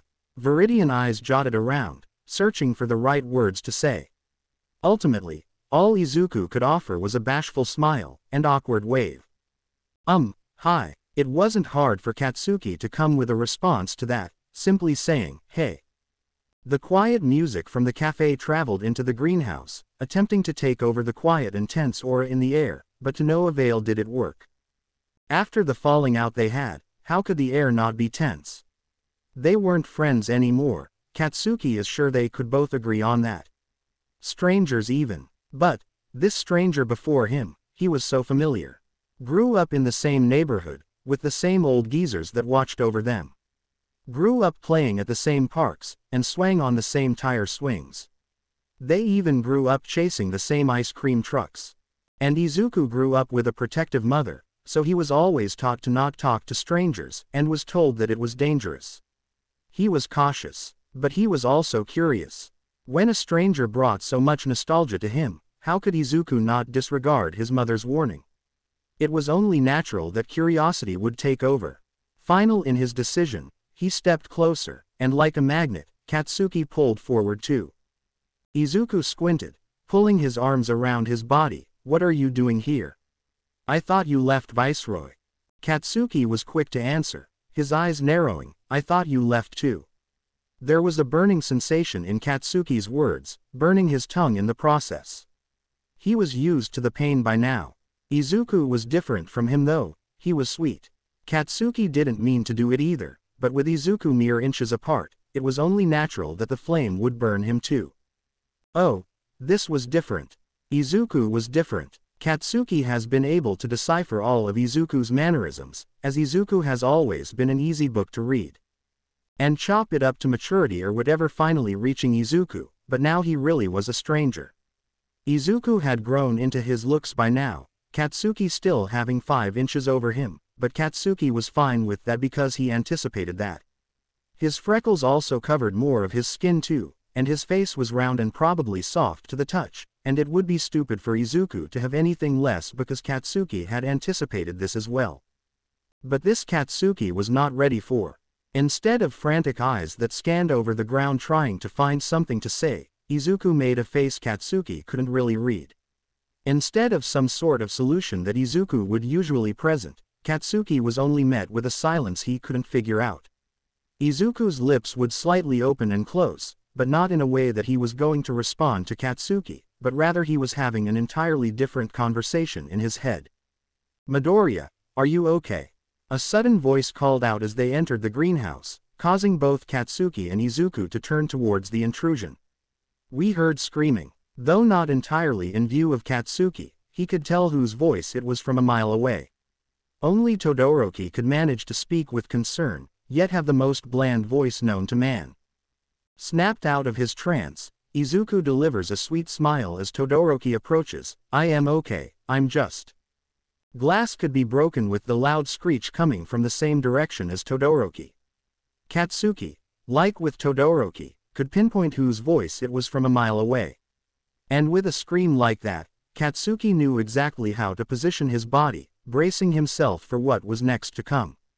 Before he could get a word in, he was engulfed into a tight hug, amber hair brushing against his chest. "The culprit," Kami squealed in excitement. "Oh my god, cats. You came here to surprise us." Todoroki chimed in. "No, Kirishima told us that he was coming 2 weeks ago." Kami's head sprung away from Katsuki's chest, followed by a gasp. "What? Why does no one tell me things? Y'all know I missed Katsuki the last time he visited. You'll be happy to hear that I'm moving back then." And happy she was, her screams nearly making everyone within a 10-mile radius go deaf. Katsuki cringed, pushing Kami away as she jumped up and down. "All right, that's enough." Kami was not grabbing onto Katsuki anymore, but still in his bubble. Her hands circle around him, a comical grin on her face. "I'm sorry, I got a text Inasa about this, he's gonna lose his shit." She whips out her phone, circling around Katsuki as she snapped pictures of him. Not wanting the random paparazzi shot, Katsuki tried to snatch the phone, but he was a tad too slow for the excited brunette. A smile curled at Todoroki's lips as he watched the interaction. "Midoriya, this is our friend Bakugo." Getting one last good snap of Katsuki, Kami turned her attention toward Izuku. "Oh yeah, sorry about that. He's one of our old friends, we go all the way back from high school." There it was again, Izuku and all these damn unreadable faces. With furrowed brows, and a bashful smile, he muttered, "I know Kachan. Kachan. We've known each other since we were in diapers. Deku is a childhood friend." That was a pretty damn good explanation if Katsuki could say so himself, but apparently to Kami it was a whole lot of nothing. Kami and Todoroki glanced at each other. Pointing at the two, emphasizing every word, she exclaimed, "Deku. Kachan. Gosh, I really need to call Inasa, this is too much." Katsuki snatched the phone before Kami could start taking more photos, giving her an annoyed eye roll. "There's not much to tell. I'm back in town, and Deku is the nerd that always talked my ear off." "I'm not a nerd." Ah yes, that was something Katsuki was familiar with. "And a shit liar as always." Izuku puffed his chest, giving a fierce point with his finger. "Kachan, you're just as much of a nerd as me. If not more." Their conversation was like a tennis match, and Todoroki and Kami couldn't seem to keep up with how fast things flipped. Katsuki quickly spat out, "More of a nerd than you. Shut the beep up." Katsuki stood over Izuku, but he wasn't a punk, so he shot back, "No you." Izuku wasn't one to swear, however, so he dragged out his words. "You shut up. Your All Might collection was way bigger than mine." From the audience Kami gasped, "All Might collection? Those action figures." Not liking the reaction from their spectators, Katsuki pushed past the three, ending the match. "That's enough. Deku is a shit nerd, end of beeping story." Izuku wanted a rematch, it seemed, following Katsuki on his heel. Nah, you had it bad. Liking the laugh that came from the audience, Izuku went on to say, he was stingy too. The biggest nerd, really. Katsuki whipped around, really. You wanna keep going?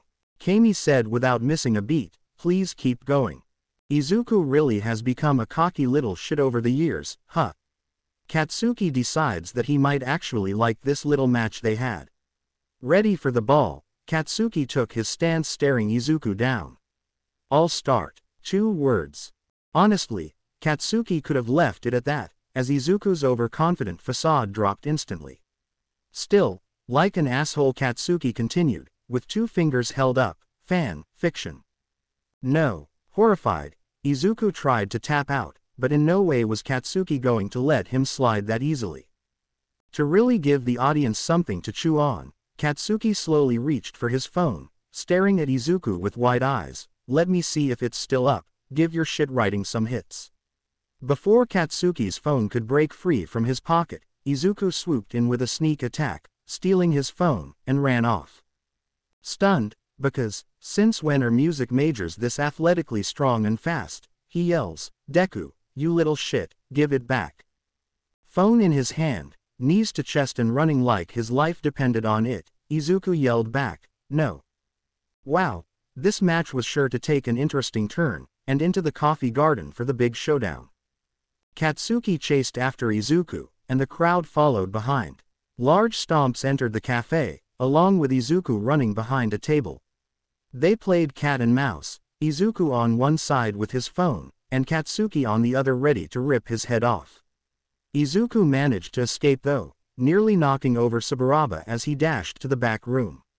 Katsuki was a good distance away too, and Izuku probably would have gotten away if he remembered that there was only one way in and out. Cornered, Izuku did the best thing he could, climbing up on the couch and holding the phone in the air as high as he could. God, Izuku was really stupid. Katsuki almost wanted to laugh at how ridiculous he looked, but for dramatics, he kept the angry mask. Katsuki stomped over to Izuku, climbing on the couch too. I pay the phone bill, not you. Give me my damn. Surprisingly, Izuku had a strong grip, so it took longer than expected to pry his hands off. Finally winning the tug-of-war match, Katsuki quickly jumped off the couch, finishing his sentence, phone. Beepin' crazy ass, little. Katsuki shook his head, trying to piece together words for the stunt Izuku had pulled. All confidence left back in the greenhouse, Izuku drops to his knees, pleading, please don't show them, I'll die. And then I'll kill Katsuki, Shiro said from the door, leaning against the door from. It's enough, we are already short-staffed, we can't lose any more. Katsuki weighed his odds, glancing at the two. Katsuki scrunched his face, fine, and emphasized his movements by putting his phone away. Izuku couldn't believe it, he must have manifested this, he had to. Not only is Katsuki back in town, but Katsuki came looking for him, and they are back to normal. After eavesdropping on Kirishima's phone call, he had a hunch that Katsuki was coming back, but he didn't expect this.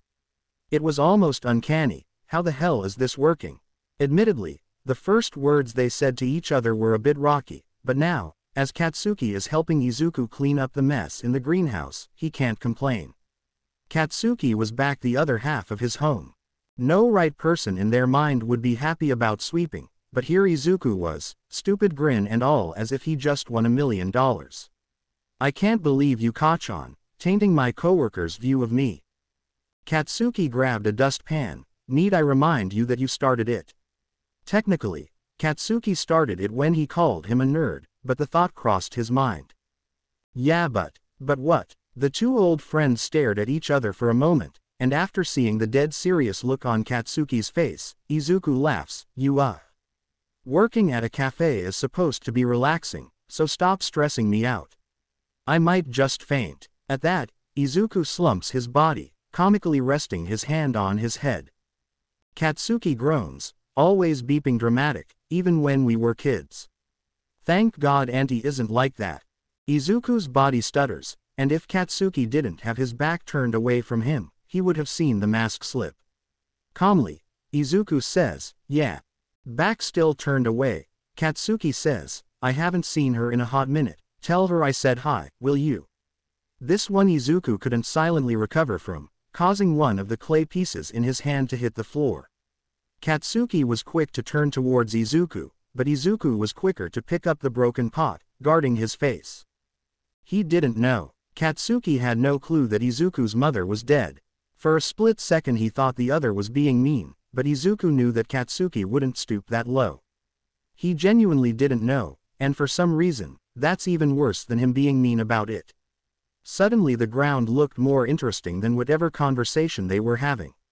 He couldn't do it. Sure, he couldn't do it. He was not going to sour his mood, not when Katsuki coming back has been the best thing to happen to him in months. To better go with the lie, Izuku placed the mask back on, lifting his head up to give Katsuki a sweet grin. It must have worked, because Katsuki continued, how long have you been working here anyways? This was a conversation Izuku could handle. About a month. Maybe a bit longer actually. For most of their time cleaning, there's been a good amount of distance between, as they were trying to get the job done as soon as possible. Something switched in Katsuki though. Izuku could sense that by how he intruded his personal space. He stood over him, locking his eyes on Izuku. Katsuki always had captivating eyes. They were so bright that Izuku felt that if stared too long, he'd be burned. Truly a sight for sore eyes, but still, Izuku could never look away. Especially now when Katsuki's eyes presented something Izuku has never seen in them. Katsuki was so close, it was almost as if he could feel Katsuki's voice as he spoke. He said, I tried to bring it up earlier, but you're an asshole, so I'll ask again, why did you come back to Viceroy? Something told Izuku to back away, that this conversation would only ruin his mood, that it wasn't good for him. Still, curiosity took over as it always did, so Izuku stepped closer to Katsuki. Katsuki's words were daring, and Izuku wasn't one to back down, so he gives the safest answer he could come up with, I needed to go back to my roots. The truth without saying much. Izuku could handle that for now. Izuku pressed the topic, why did you come back? Last I heard, you left after your second year of college. I needed to go back to my roots. The truth without saying much, Izuku could assume. Still, that irked him, so Izuku spoke up. Hey, you can't give the same answer I did. Seems as though this conversation irked the both of them. Though he didn't step any closer to Izuku, Katsuki's intense stare was enough to make it feel like it. Standing this close, Katsuki spoke in almost a whisper, but with a rasp in between. Don't tell me what to beeping do. When you can give me a better answer, I'll give you a different one. Oh, they've been down this road before, how could Izuku forget? Izuku didn't appreciate Katsuki's tone, it was slightly rude, but Izuku could deal with that. It was his eyes, always his eyes, that bothered him when Katsuki pissed him off. It was subtle, but Izuku could see it, red eyes bouncing around his face, inspecting the scene. Not liking the sight, Izuku glances away. He thinks back, how did they solve their issues before? Oh, of course. Izuku reached out his pinky, promise. Katsuki eyed the proposal in front of him, and then back at Izuku. Like a bad habit he could never kick, Katsuki latches his finger with Izuku. Promise. A peek into what Katsuki has been up to lately as he's coming back to town. As Kirishima is telling him what happened during Chapter 4, Katsuki learns that Izuku is back in town too. Izuku and Katsuki reunite, and go back to their old ways with a promise. There's other shit that's important, but if I point it out, I'll ruin the suspense. So this is all I can offer. When Katsuki was a kid, he remembered wishing that band-aids were stronger, as they would always fall off since he was a rough one.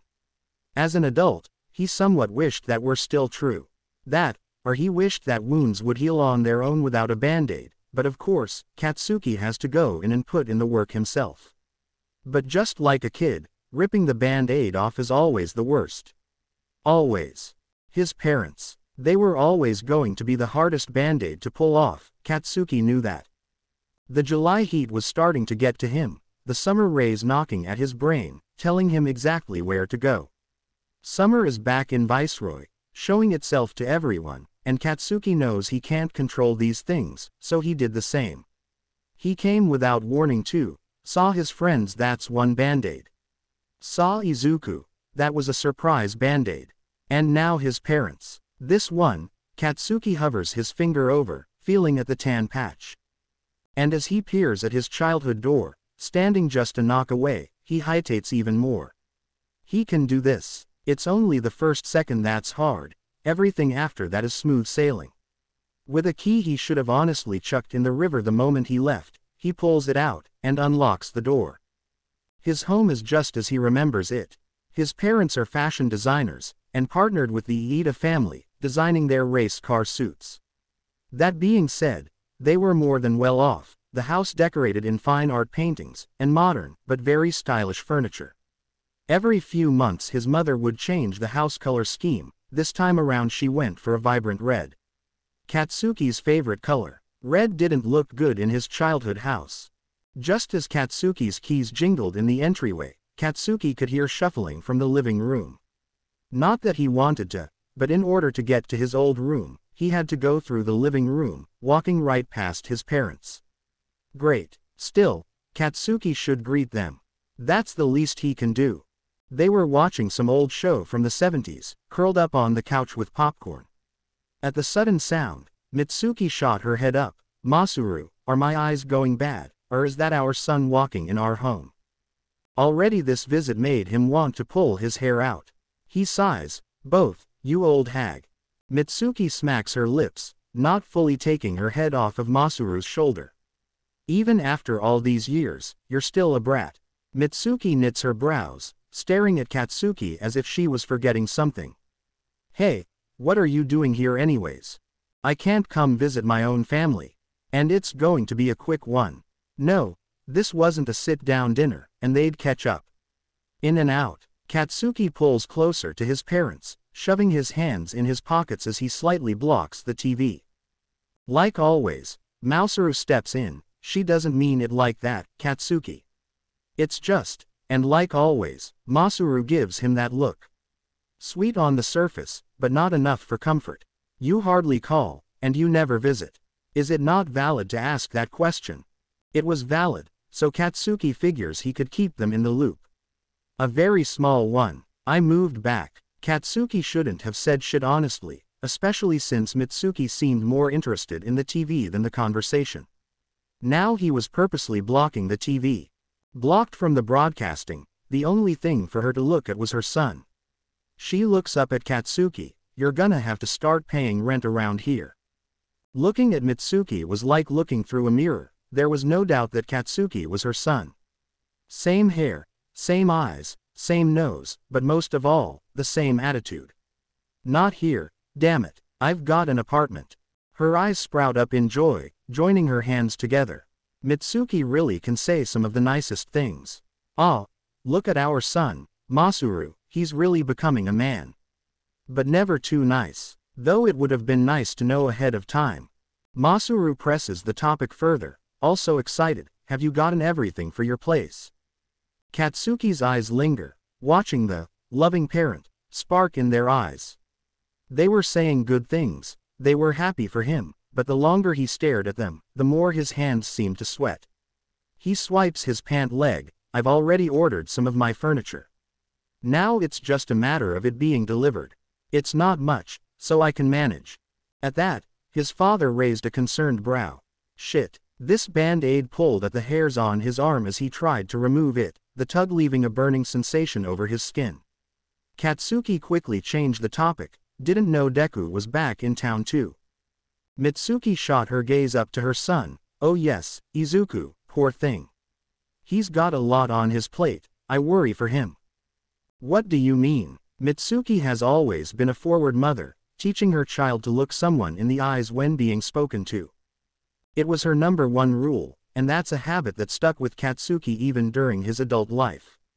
Right now, however, it was as if that rule was completely thrown out of the window, long forgotten. It was strange, a feeling Katsuki couldn't yet define, but ran his skin cold. The distraught look on his mother's face, and her eyes shifting to the side, her voice sealed behind her lips, strange.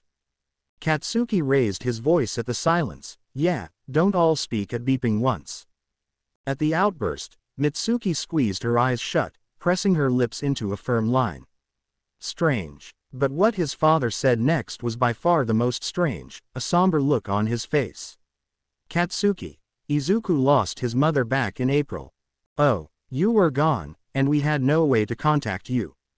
Oh, right, his mother's voice croaked. When you ghost your family, you miss out on this kind of thing, Katsuki. Oh, yeah, remember that strange feeling that Katsuki couldn't pinpoint? Yeah, scratch that, because strange wasn't the right word. He's not even sure if any word could fit. And the longer he peered across to the two figures in front of him, that feeling multiplied.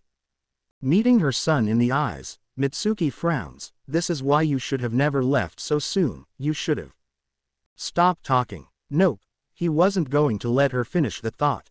We are not talking about that. Just. Katsuki pushes out a sigh, slumping his body into their second couch. He knew coming back to Viceroy would be hard, and he knew coming back to his childhood home was going to hurt the most. He knew he shouldn't be surprised. He wanted to leave Viceroy. He wanted this. His head slumps to the ground, a shaky hand drags through his blonde hair strands. Beep, what else was there to say? From the side, he could feel the couch dip under a new weight on it. The older woman leaned closer to his son, laying a hand on his shoulder. It wasn't like we didn't try to reach you, Katsuki. When Katsuki tilted his head up, he could see the sorrowful look on his mother's face. He'd bet the big man upstairs is thrilled right now. This is what Katsuki wanted, right? He wanted to leave Viceroy and its flower petal-stained concrete. He wanted to be out in the wild. He wanted to explore everything summer had to offer, its good and bad. Katsuki in summer. He can't pick and choose what he wants, and damn sure can't feel any ill emotions towards that. He glances over to his mom, choosing his words carefully. Did I miss the service too? No, Izuku never had his service for his mother. After she passed, Izuku moved back, and has been handling all of his mother's preparations. Izuku. The thought had been plaguing his mind for a while. Why did Izuku come back to Viceroy? Katsuki was dying to know, and like he wished for, he got his answer. He got a very, very beeped up answer. Beep. Okay. He tried to wrap his brain around it. How did he not notice? Izuku was always an easy book to read. He was a shit liar after all, so Katsuki should have sensed that something was wrong. A smile that was sweet like nectar, and had delicate freckles stretched around it. How can Izuku present a display with such a hurtful lie behind his lips? Beep. Izuku didn't even have a service for his mother, and it's been months. Months he mourned alone, he moved back alone, he paid all the bills alone, he called the lawyers alone. Izuku didn't have his father around, and he wasn't close with his immediate family. Damn it, Katsuki was the closest thing to beeping family. Beep. Izuku was his best friend. He could still say that, right? Even through everything, through all the angry outbursts, Katsuki saying he didn't need Izuku, and Izuku meant nothing to him, still, Katsuki could say that Izuku was his friend. And even though Katsuki wanted to hate Izuku, and wanted to hate him for leaving, still, Izuku was his friend. Vermilion eyes locked on the ceiling, the options and possibilities swarming around him. It overwhelmed him, every proposition screaming at him, begging him to make a choice. Throughout all the noise, in the corner of his eye he could see it, another spontaneous decision. It shined through the herd of dull options, so bright that Katsuki would be stupid not to take it. He fiddled with the idea in his mind, and made a final decision. Katsuki rose from the couch with a content sigh. Okay. And that was that. He continued what he came here for, ignoring the surprised looks on his parents' faces as he walked over to his old room. Before he could get too far, Mitsuki asked, running away again. Katsuki pursed his lips at that, but held his tongue as best he could. No, I've got some things to take care of first. Sun rays peek through the sheer curtain, spraying its beauty across the bedroom. Beautiful as it is, though, it's the worst thing to wake up to in the morning. Shoto groaned, trying to swipe away the sun on his face, but it was no use. He really needs to stop being lazy, and buy some blackout curtains. This is torture. The sun was the main reason he was a morning person, its rays poking at his eyelids, forcing them to open. Patting the bed to reach for his phone, it was no surprise that it was 6 in the morning. And to no surprise, walking out of his bedroom to peek into his roommate's, Monoma was not awake. Shoto sealed a chuckle behind his lips, humored by how his friend always slept in the most random conditions. Today, Monoma laid out on his back starfish style, covered by bags of candy, and his phone playing a video on loop. Doing his friend a favor, he placed the array of candy on his dresser, and put his nearly dead phone on the charger. Blue eyes fluttered open, Monoma's voice croaking, "What time is it?"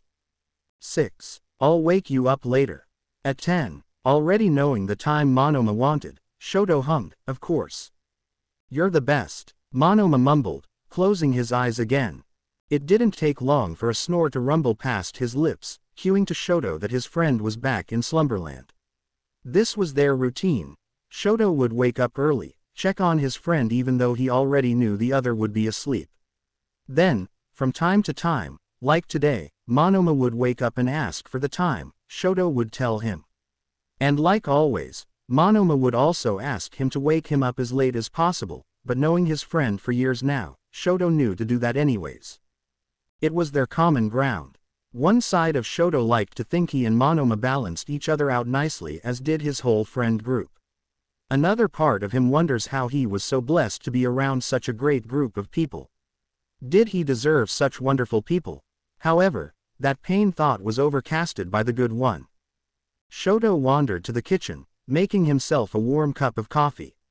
He hummed as he spaced out, looking at the kitchen island. Light scattered in the air of their apartment, dust particles dancing along with it. It was a bittersweet sight. The harmony between the light and dust was tranquil, but they were missing something. Jumping to his feet, he made a brisk walk to his bedroom, rummaging over his dresser to find the missing piece. His Bluetooth speaker. Music. No matter what, every side of Shoto could always agree on this. Everything's better with music. Everyday Shoto would be Monoma's alarm clock, and like clockwork, as he got ready for his day he played music. Then he played it in the car. At work, taking customers' orders, he'd keep one AirPod, or when customers weren't around, he'd play his own music from their store radio. Music was everything to Shoto. Without it, life was nothing. Silent, dull, boring, but most of all, it was confusing as hell. The song idea came to him quickly as he instantly scrolled down his playlist to cue it. Everybody Loves the Sunshine, by Roy Ayers Ubiquity. As the iconic beat boomed in his room, Shoto plopped down on the mattress, his body bouncing to the tempo. Feeling the heat roam over his body, the pesky sun rays that beamed on his sleeping face from earlier no longer bothered him. It carried his body, swaying his fingers in the air, the light beeping at his skin. My life, my life, my life, my life in the sunshine.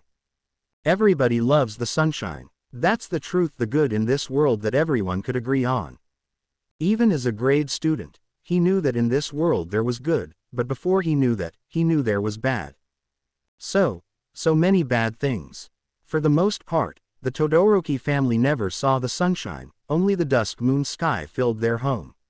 At a young age, Shoto wondered how it worked, how through all the gloom, no one, not a single soul could see their family for who they truly were. His father was a famous businessman, one of the most successful in the country financially, and the most successful of keeping the Todoroki horrors out of the public eye. To everyone else, they were a normal family. Normal, good and evil. At 10 years old, no one had to teach him that his family was bad, he just knew. When he'd watch sitcoms with his mother, looking at other normal families, he could see the drastic difference. Normal families didn't yell at each other, they did not hit each other, and they didn't hide the truth behind closed doors. Normal families were good. Good and evil. Shoto wasn't really sure he knew what that was anymore, especially when he enrolled at UA High for his freshman year, the first time he wasn't homeschooled. He knew not to hit people, that was bad. And he knew to be kind, that was good. But it wasn't enough. Hell, it didn't even matter when he came to UA. The world was more than just not hitting someone. Shoto saw how other students would greet each other with high fives and hugs. Or when they would hit each other, it wasn't like how his father did it, it was kind for some reason. The world was so much more than just saying, thank you, and being polite too. Good and evil, it doesn't make any beeping sense. Life doesn't make any beeping sense, and the more Shoto thought he knew what it was, life would slap in the face and laugh at him. He didn't know how to deal, so he became cold and distant to others. He wasn't here to make friends after all, and the only person he could call his friend was Iida, but even that was a stretch since they only knew each other because their families were business partners. Being the new kid, a freshman, and socially awkward, this was beeping torture. Still, that didn't stop others from approaching him. He didn't know how to respond when someone would try to strike up a conversation with him, let alone all of the countless girls that gave compliments. It was overwhelming how much attention he attracted without trying, but through it all, there was always one girl that stood out 2 years later, during his junior year of high school. Kami Utashimi. She was an upperclassman a grade above him. According to school gossip, which, what is that anyways? Kami was one of the most popular girls in the school, played volleyball and was a theater kid. She was pretty, sweet like candy, and was very interested in Shoto for some reason. She was like all of the other girls that came his way, she loved to drown him in compliments, but out of everyone, she stood out the most. It wasn't her popularity, her looks, or her talent, none of that mattered. She was so much more than what met the normal high schooler's eye. She'd skip down the halls with her friends, bouncing her feet as she hummed to herself, and each time she passed Shoto, she'd wave as usual. It was good to wave back when waved to, so by habit he'd obey that rule, but he couldn't help how he'd stare a bit longer than he meant to.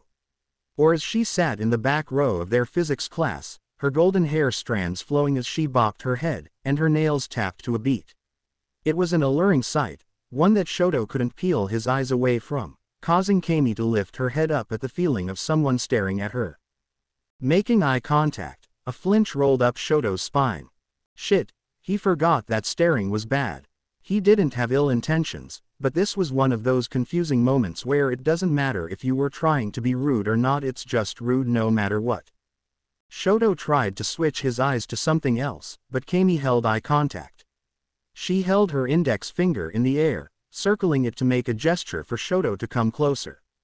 Shoto pressed his lips into a firm line, bouncing his eyes from the clock and Kami. There were 5 minutes until the period started, so it couldn't hurt to see what she wanted, right? Slowly, he put his belongings down at his desk and walked over to the girl. Her eyes roamed upwards as he got closer, their height difference becoming very evident with Shoto standing above her. She tilted her head to the side. You got a crush on me, or something? A what? He knew what a crush was, it was one of the many terms he learned the hard way. Last school year when a girl confessed to him, he got upset that she wanted to cause him physical harm, and confronted her about it. He wasn't rude, or at least he thought he wasn't, so it took him a while to understand why the girl gave him a puzzled look. After the explanation to him, the entire situation was embarrassing for both parties. Embarrassment was just one of things he's accepted being a sheltered kid, but that didn't mean he wanted to repeat the same mistakes. Kami continued, some of my friends said they always notice you stare at me, ya know. Shoto blushed as he listened. Kami had it all wrong. This was going to be one of those embarrassing moments again, wasn't it? Look, it's okay, I truly don't mind, I'm flattered. If I wasn't a lesbian, I'm sure you'd be my type. He stretched his mouth into an apologetic cringe, even though he wasn't sure why he should be sorry. I think you might have the wrong idea. Oh, well that's a bit embarrassing. Kami gave a shy smile, but wiped that off as quickly as it came, raising her voice a bit, but it's good. You're not another one of those creepy guys that flaunt over me. Everyone knows I don't swing that way, but guys think they can change that for me. Anyways, wanna be my table buddy today?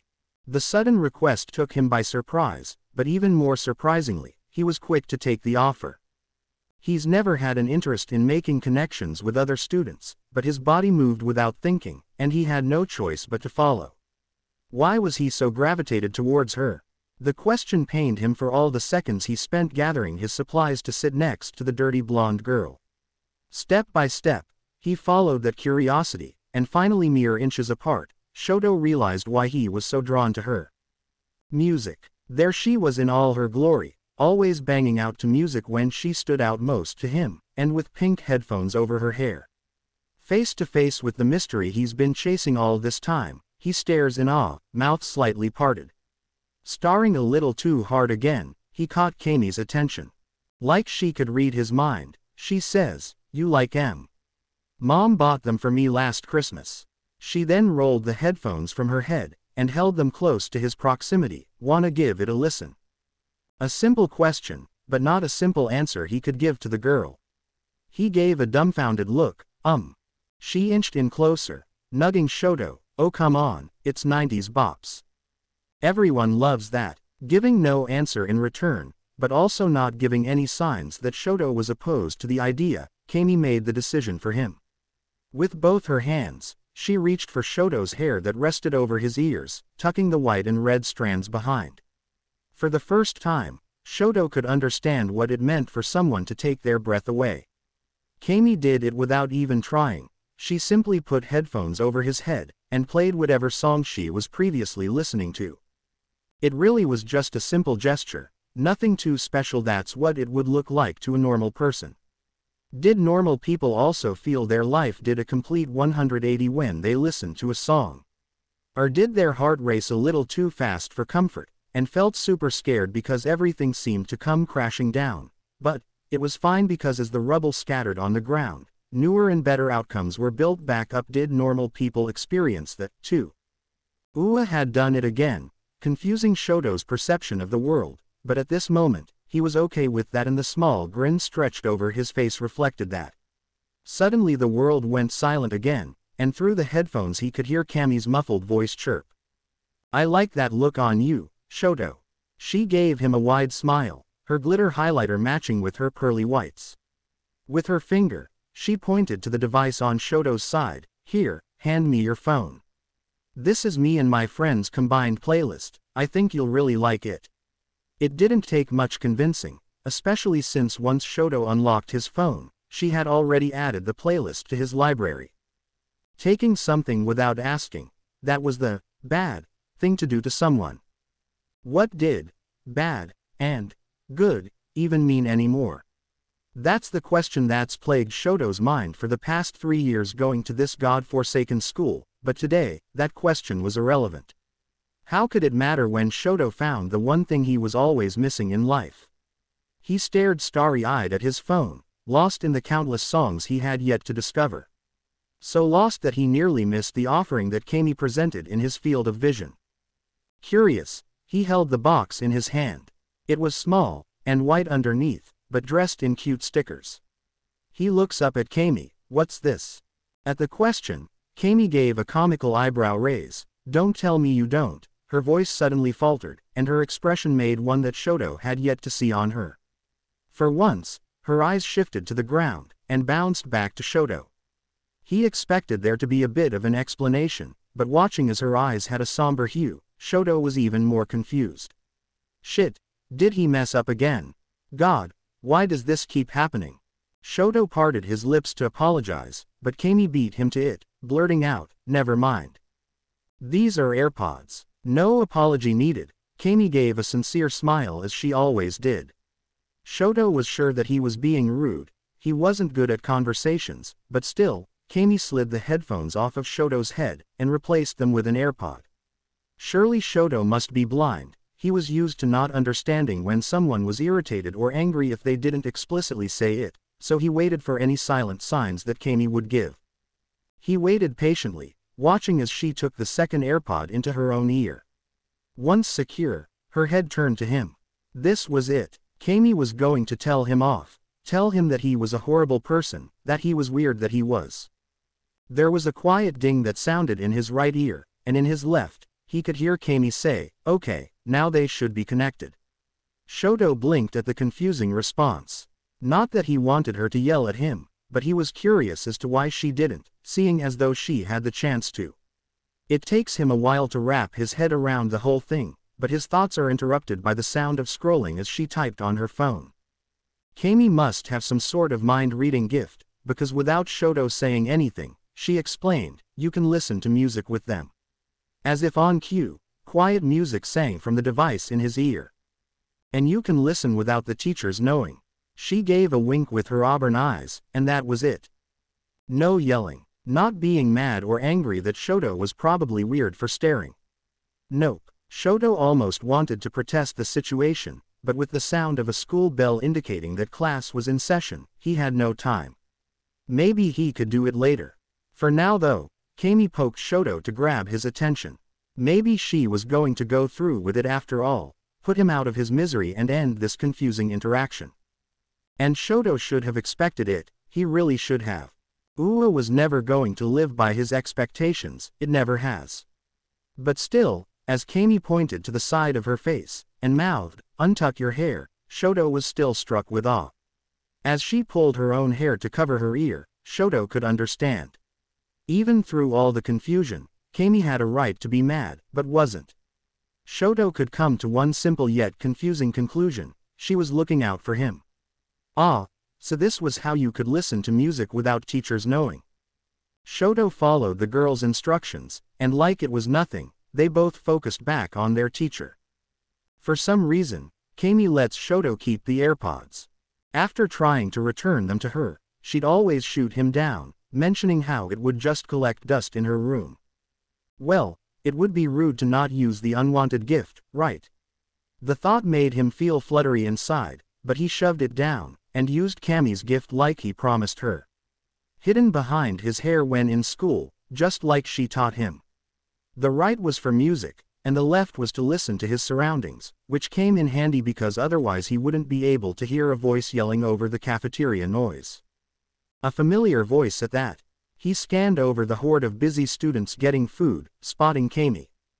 Shoto. She gave a large and exaggerated wave, causing kids around her to turn their heads. It was a bit of an embarrassing sight, especially since it was obvious she was waving at him, and now too many faces were watching his every move. Shoto weighed his options. It would be even more embarrassing if he acted as if he didn't hear her, so he decided to walk over to her table.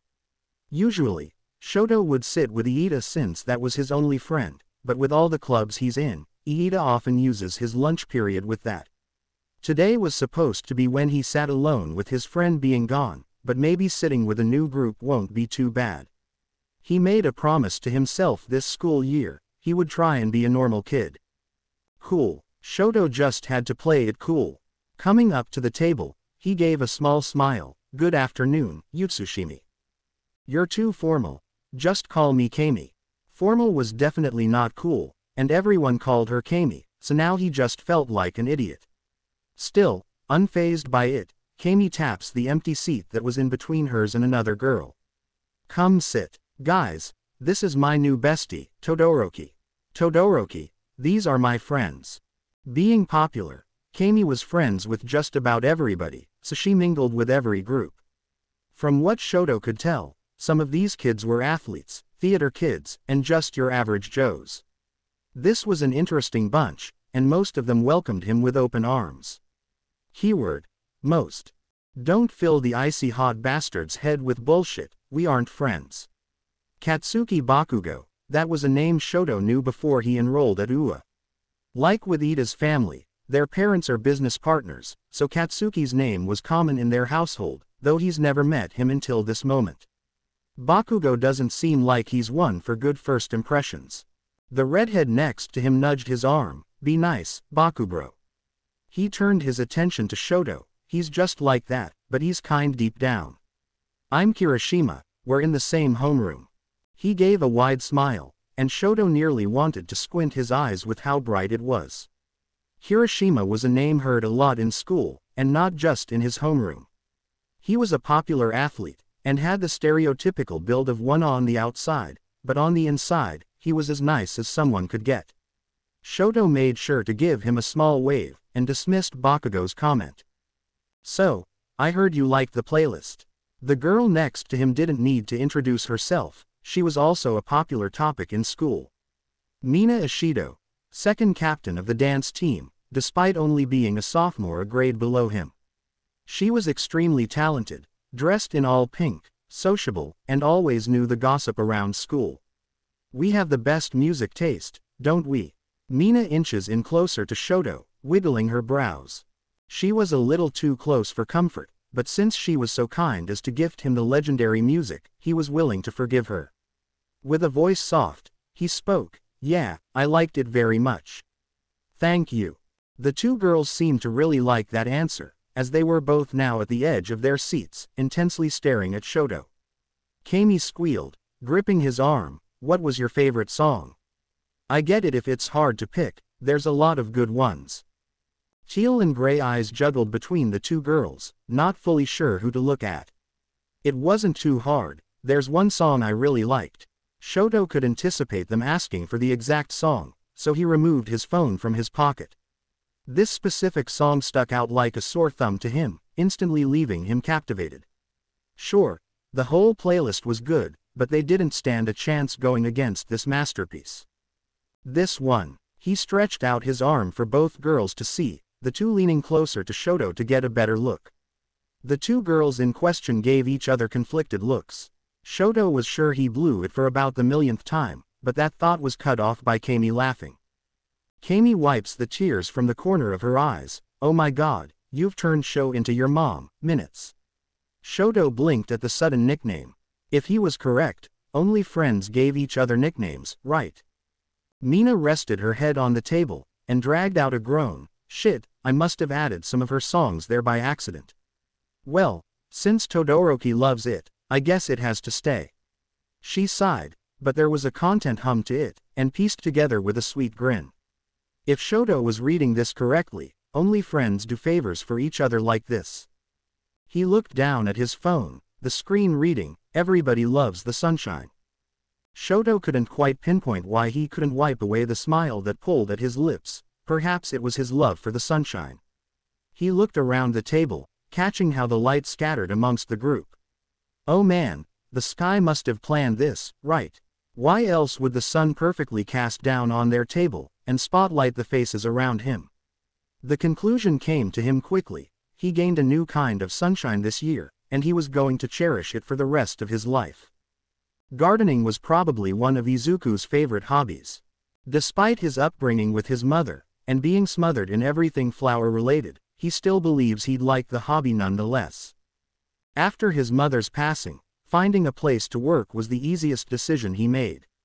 The coffee garden was a cafe Inko mentioned a lot, how she loved being their florist, and how the staff let her take ownership in it.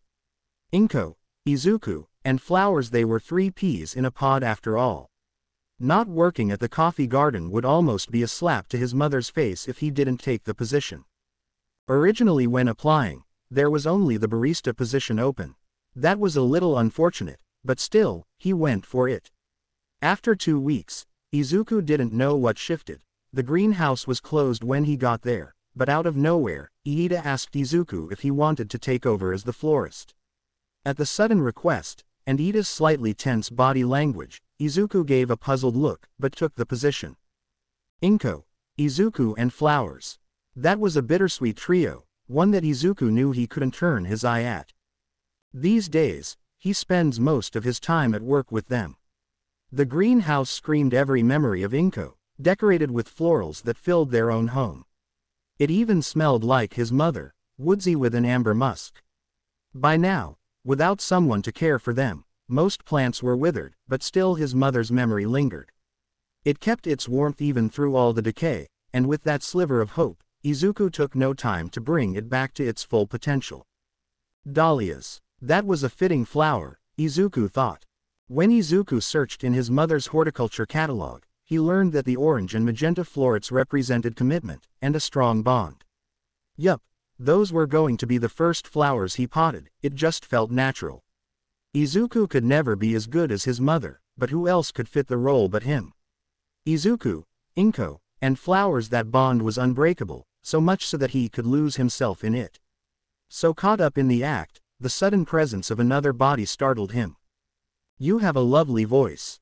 Todoroki spoke with a smooth hum as he balanced his weight against a table. "Ah, Todoroki, you scared me." Izuku blinked up at Todoroki's sincere smile. He had been singing or humming, as Todoroki said. Music. That was something that infiltrated the lovely trio that Izuku shared with his mother and Flowers. The music fit so snug that it was hard to not squeeze it in the mix. It was a bad habit too, one that Izuku's made sure to keep hidden for who knows how long. A frown flashed against Izuku's face, but that was quickly whipped away since he didn't want to give Todoroki the wrong idea. It wasn't his problem after all, so Izuku gave a cautious smile, and thank you.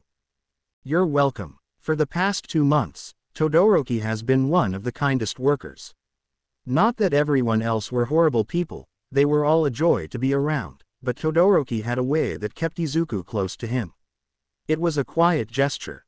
He stood at a distance, but not a cold length from Izuku, and had open body language.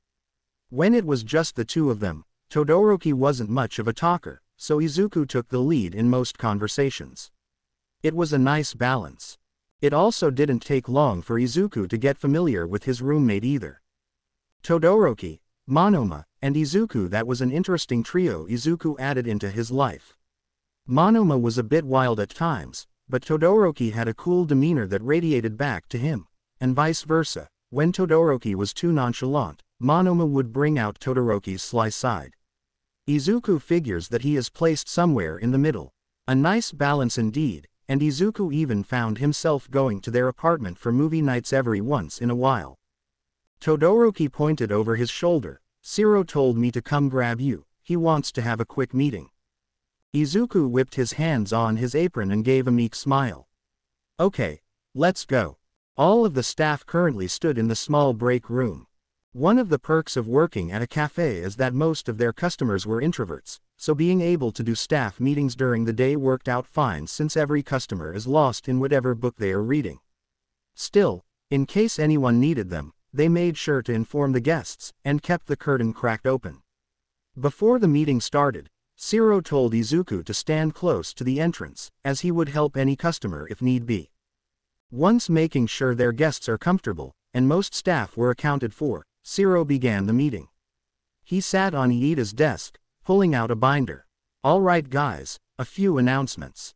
I get to leave work early. Monoma interjected from where sat on the couch. Without giving Monoma's question any thought, Shiro began, no. Moving on. Besides Monoma with her hard on his shoulder, Kami shot her hand up, can I leave early? At that, Kami flinched at the looks from her two managers. Shiro shot his gaze up to her, and gave an unamused, but deadly glare, and Iida restrained himself from commenting since this was Shiro's meeting. Still, Iida gave a tired sigh. With an innocent smile, Kami mumbled, okay, we'll stop. With an exaggerated eye roll, Shiro continued, I'm still in the works of making the next schedule, so bear with me on that. Apparently when she said she would stop, that didn't mean she'd stop interrupting Shiro. Can I work with Midoriya? We never see each other. She had a whine to her voice as she looked towards Izuku. Now that he thinks about it, out of everyone, he has seen her the least over the past 2 months at work. Shiro was quick to shoot that down like his last outburst, stop calling in then. As Izuku thinks about it more, that is also true.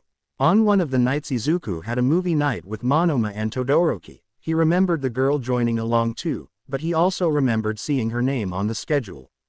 She rubs her hand over her chin as she ponders Shiro's statement. Without having much of a rebuttal, she points to Shiro, touché. Shiro shoots a shit-eating grin towards Kami. Anyways, Tenya installed a new system, so clocking in is gonna be a bit different. He reaches for the laptop in Iida's lap, and as he types away, 3 bodies enter the room. In comes Mina holding what Izuku could assume was fast food by the smell, and besides her were 2 other girls he had yet to meet. There's all my favorite people. The unfamiliar girl sang as she pushed the beaded curtain. She made her rounds waving to everyone, but once she landed on Izuku, she extended her already large brown eyes.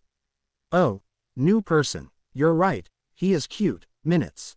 Izuku was sure he was pink as Mina's hair at the compliment. So far all the girls he's met have not only been extremely beautiful, but have no problem with telling him how they like his looks. Mina nudged the other girl, whispering not so discreetly, I know right. Mina pointed to her 2 friends, Midoriya, this is Uraraka and Sue. Izuku could figure out that the one shamelessly flirting with him was Uraraka, and the other one that stood to the side was Sue. Izuku was still recovering from his flushed face, but he was still eager to meet new coworkers. He gave a bright smile towards the girls as he was ready to introduce himself. However, Shiro took the lead and spoke. "Minutes, you're late."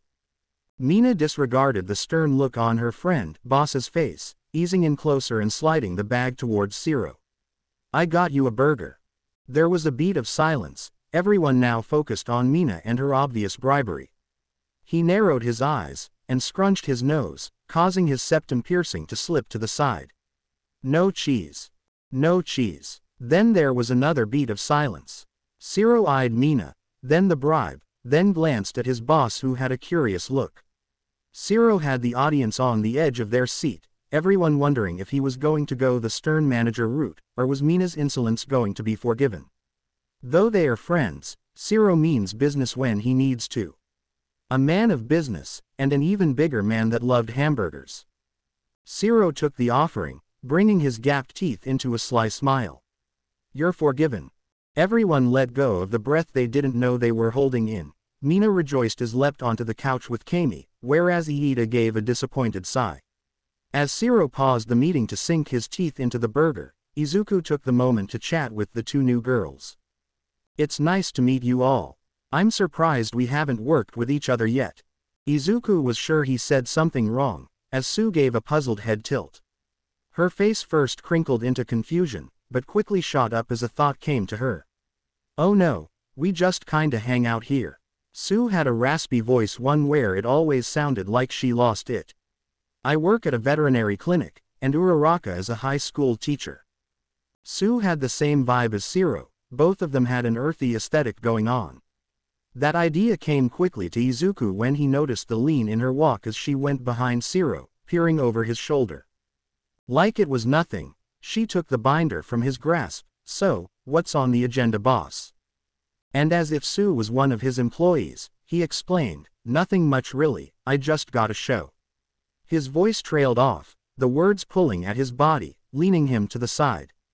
He knitted his brows as he looked towards Izuku, which scared him half to death, but upon further inspection, Shiro was looking past him. Following his gaze, Izuku slightly peeked over his shoulder, watching as a hand reached for the bell. The person rang it once, then twice, then a third time, then it went on and on, along with the irritated frown that was glued on Shiro's face. Oh God, Izuku was supposed to take care of customers. It was just his luck that he had to get stuck with a Karen too. Though Izuku knew his fate was sealed, he still gave Shiro a begging look. Shiro seemed to be having a staring eye contest with whoever was on the other side, but broke it to look at Izuku. "Hey Midoriya, can you ring up who's at the counter?" After going to his parents' house, it was only necessary that Katsuki's next stop was the coffee garden. Walking in is the same as usual, quiet jazz music in the background, the air filled with a sweet aroma, and a handful of introverts sipping their coffee. Usually there would be a barista he could chat to, but like last time he came, the coffee garden is a ghost town. On the counter there was a note that read, "In a meeting. Just ring the bell if you need a smiley face." Well, they didn't have to tell him twice, so he hit the bell. Then again, and again. By now someone must have heard him, so he craned his neck to peek in the back room, instantly spotting Shiro. Seeing the angry look on Shiro was truly a breathtaking sight, one where he couldn't possibly not piss him off even more. Like the son of a bitch he was, Katsuki spammed the bell. He was probably irritating the other folks around him, but hell if he cared. Katsuki was having so much fun that he nearly forgot why he came in the first place, and when a mess of green curls emerged, it all came back to him. Katsuki loved seeing Shiro piss. The tape-faced asshole deserved it. But Izuku, he was truly something. At first, he came out with a shy smile, probably thinking he was just a random customer, but upon seeing Katsuki's shit-eating grin, Izuku puffed his cheeks, and stormed to the counter.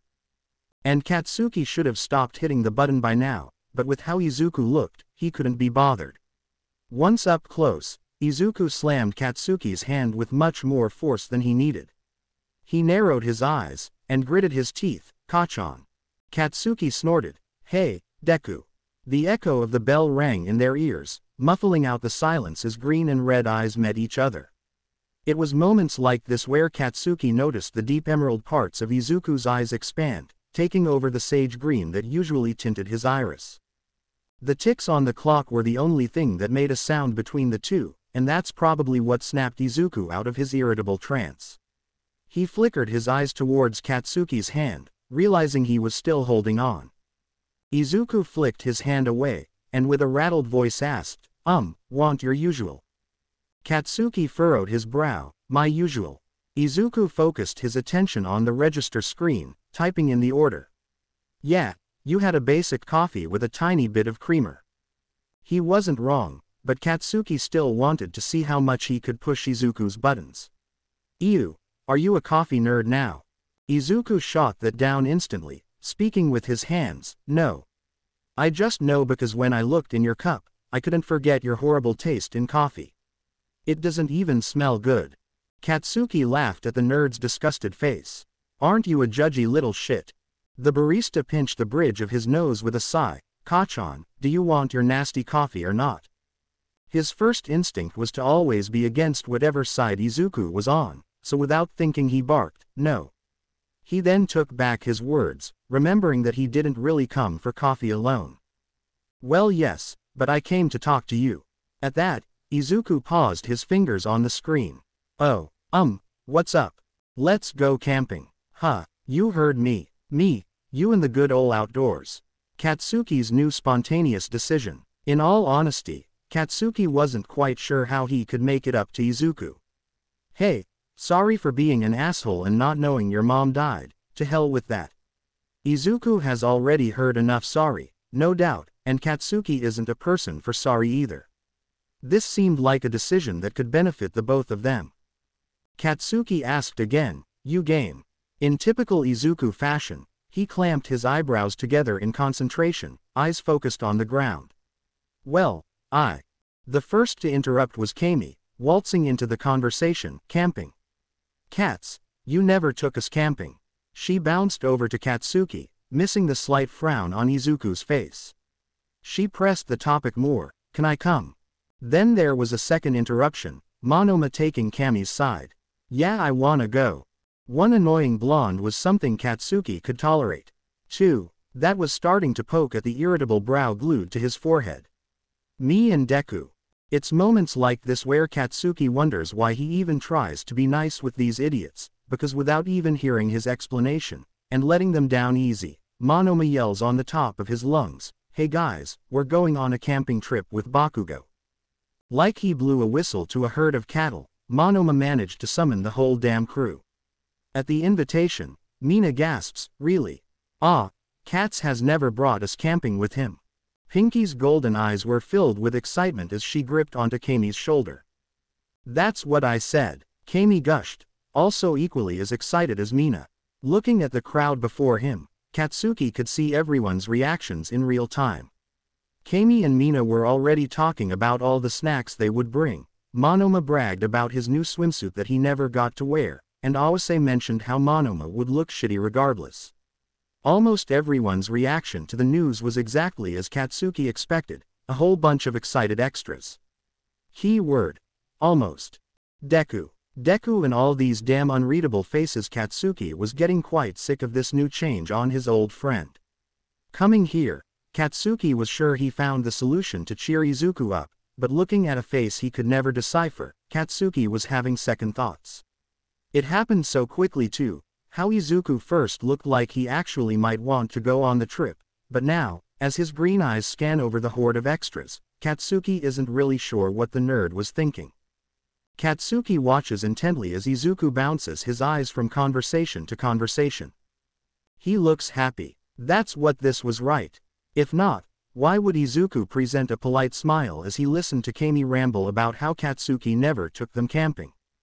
Hell, he even laughed at some of the dumb blonde's jokes, showing that sweet smile for her to see. Then it happened. Emerald eyes shifted their way to Katsuki. Then there was a pause. It was small, and if Katsuki wasn't studying Izuku like he was, he would have missed it. But he didn't, so he saw it all play out in slow motion.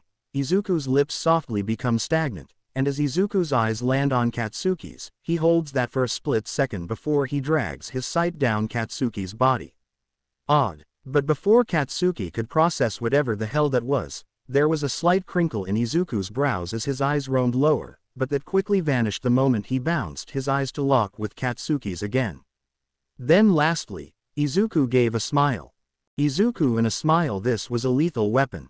Izuku was full of many smiles. That's a truth Katsuki has known his whole life, and recently, Izuku is a master of fake ones too. Unreadable as ever, Katsuki has somehow managed to decipher the real from the fake ones, and after their first reuniting in the greenhouse, Katsuki would be an idiot to say he didn't know. This smile was a fake one. So fake that Izuku wasn't even hiding it, slapping Katsuki in the face. It hurt. And when Izuku turned his attention back to Kami, giving her that sweet smile that Katsuki should have gotten, that hurt even more. Was Kami worth more kindness than Katsuki? He almost wanted to rage at that thought, but he choked that down with as much will he could muster. This was a mistake. Izuku wasn't like Katsuki, he knew that. Izuku was sweet, a shit liar, a beeping nerd, but most of all Izuku wasn't like Summer. Katsuki was, so of course Izuku wouldn't like spontaneous ideas like Katsuki did. Izuku was the same as winter storming into Katsuki's life again without warning, like a snowy blizzard. Like winter, Izuku had an aura to him that made Katsuki pull closer to him, adding that cozy warmth you'd only feel on a snowy day in front of your fireplace. And like winter, he was cold and distant to Summer. Summer and winter, they don't get along, especially after a particular fight back in high school. Sure, when they reunited things were fine, but to take Izuku camping alone, God, what the hell was Katsuki thinking? This was a mistake, a huge beeping mistake, one that Katsuki couldn't necessarily take back. Kami's voice snapped Katsuki out of his trance. So when are we going? Katsuki spoke without thinking. Next weekend, Friday to Sunday. Ah, another spontaneous decision. Maybe this one could cancel out the shitty consequences of the last one. Izuku felt uncomfortable with Katsuki, and unfortunately, it's gonna take a while for that to change for Katsuki. He'd have to do things a bit differently, and ease his way back on Izuku's good side. Going with other people could work, right? Mina ran up to Katsuki, squealing as she latched him into a tight hug. Ah, I'm so excited. Then turning her head towards the back room, she yells, I'm calling off Zero, I'm calling off. Monoma adds, me too. Saburaba glances around as everyone joins in on the plans, and says, well, shit, I don't wanna be by myself. I'm coming too. It's one thing for everyone to abruptly leave a meeting, that's one of the less significant things Tenya could complain about from his staff. Last minute calling in, Tenya might just rip out his hair at this point. He begins to rise from his seat, and with an irritable voice says, Jesus Christ, no you are all. Zero shrugs, guess I'm calling off too. That's a sentence right there that was enough for Tenya to actually pull all his hair out. Tenya halted his body, whipping his head back towards Zero, who had a nonchalant look on his face. What? No you're not. Zero hops off the desk, stepping closer to Tenya. Zero levels his eyes with Tenya, and jabs his finger into Tenya's chest. I am, and so are you. Constantly saying, no, was redundant, but how else could Tenya express dismay for the situation? Tenya shook his head, no, I'm N. Zero tuts his teeth, as his finger pokes at Tenya's chest, backing him against his desk. Tenya, you my friend, need a break, Zero hummed into the rim of his coffee mug. Well, Tenya's coffee mug. Being manager of the cafe, Tenya half expected lazy staff considering that he hired most of his friends, or people he previously knew. His belongings and personal space being intruded, however, that was something he couldn't anticipate. It was common for his miscellaneous items to be stolen from his staff. Monoma borrowed his sunglasses for a beach trip, Awase also used his laptop, and Todoroki basically claimed his radio for himself. And Zero, he chose Tenya's coffee mug. It happened a little while after Tenya hired Zero, and though it was 2 years ago, Tenya could recall the event like it happened yesterday. By now, having everyone claim his belongings was slightly starting to irritate him, but with Zero, Tenya couldn't feel any ill emotions towards it.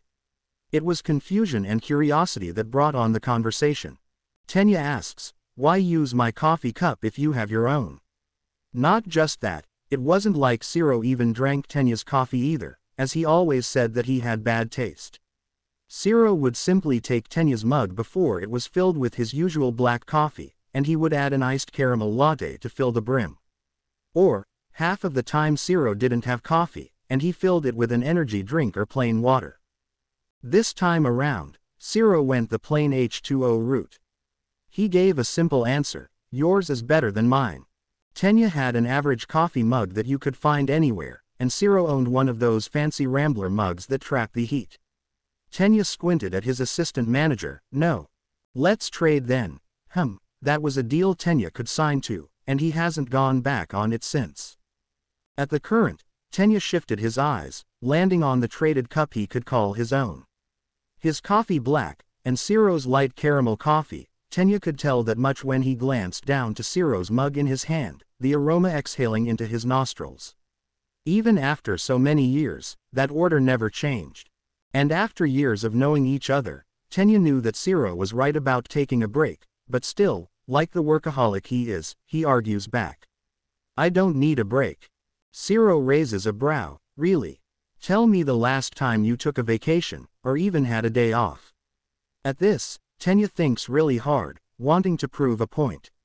He searched long and far into the pit of his memory, but nothing came to him. It's like he doesn't take breaks. Going to the bathroom or sleeping in counts, right?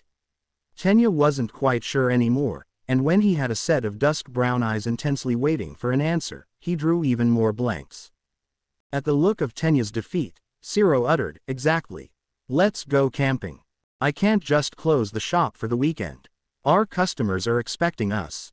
This is a good argument Tenya is quite proud of, but of course, Zero has a rebuttal. "We can give them a week's notice, they'll be fine.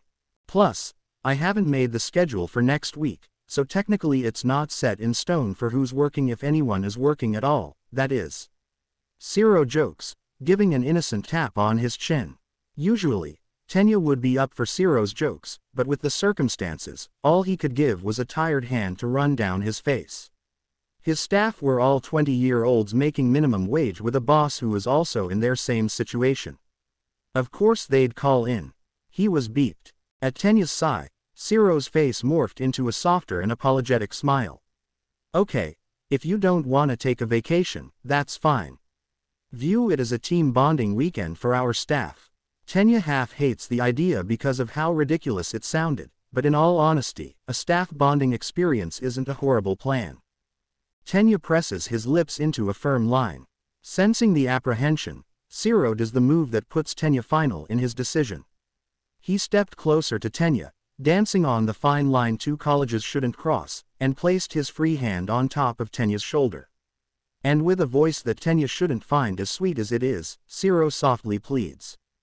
"Come on, Ten." Yup, that made the thread snap.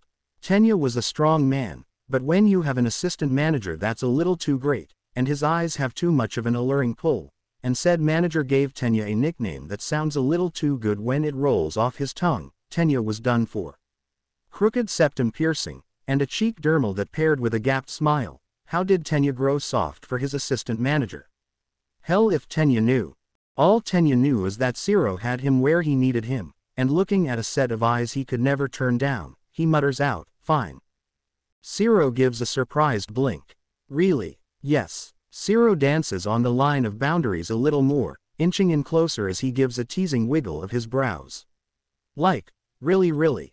A laugh breaks past Tenya's lips. "Yes, Hanta." Zero lets his hand roll off of Tenya, breaking into a celebratory dance. "Let's go." He dashes over to the door, yelling out, "Hey guys, everyone has off. We are going camping." To be continued. I hope you enjoyed this story. Also remember to subscribe and like this video. See you in the next video.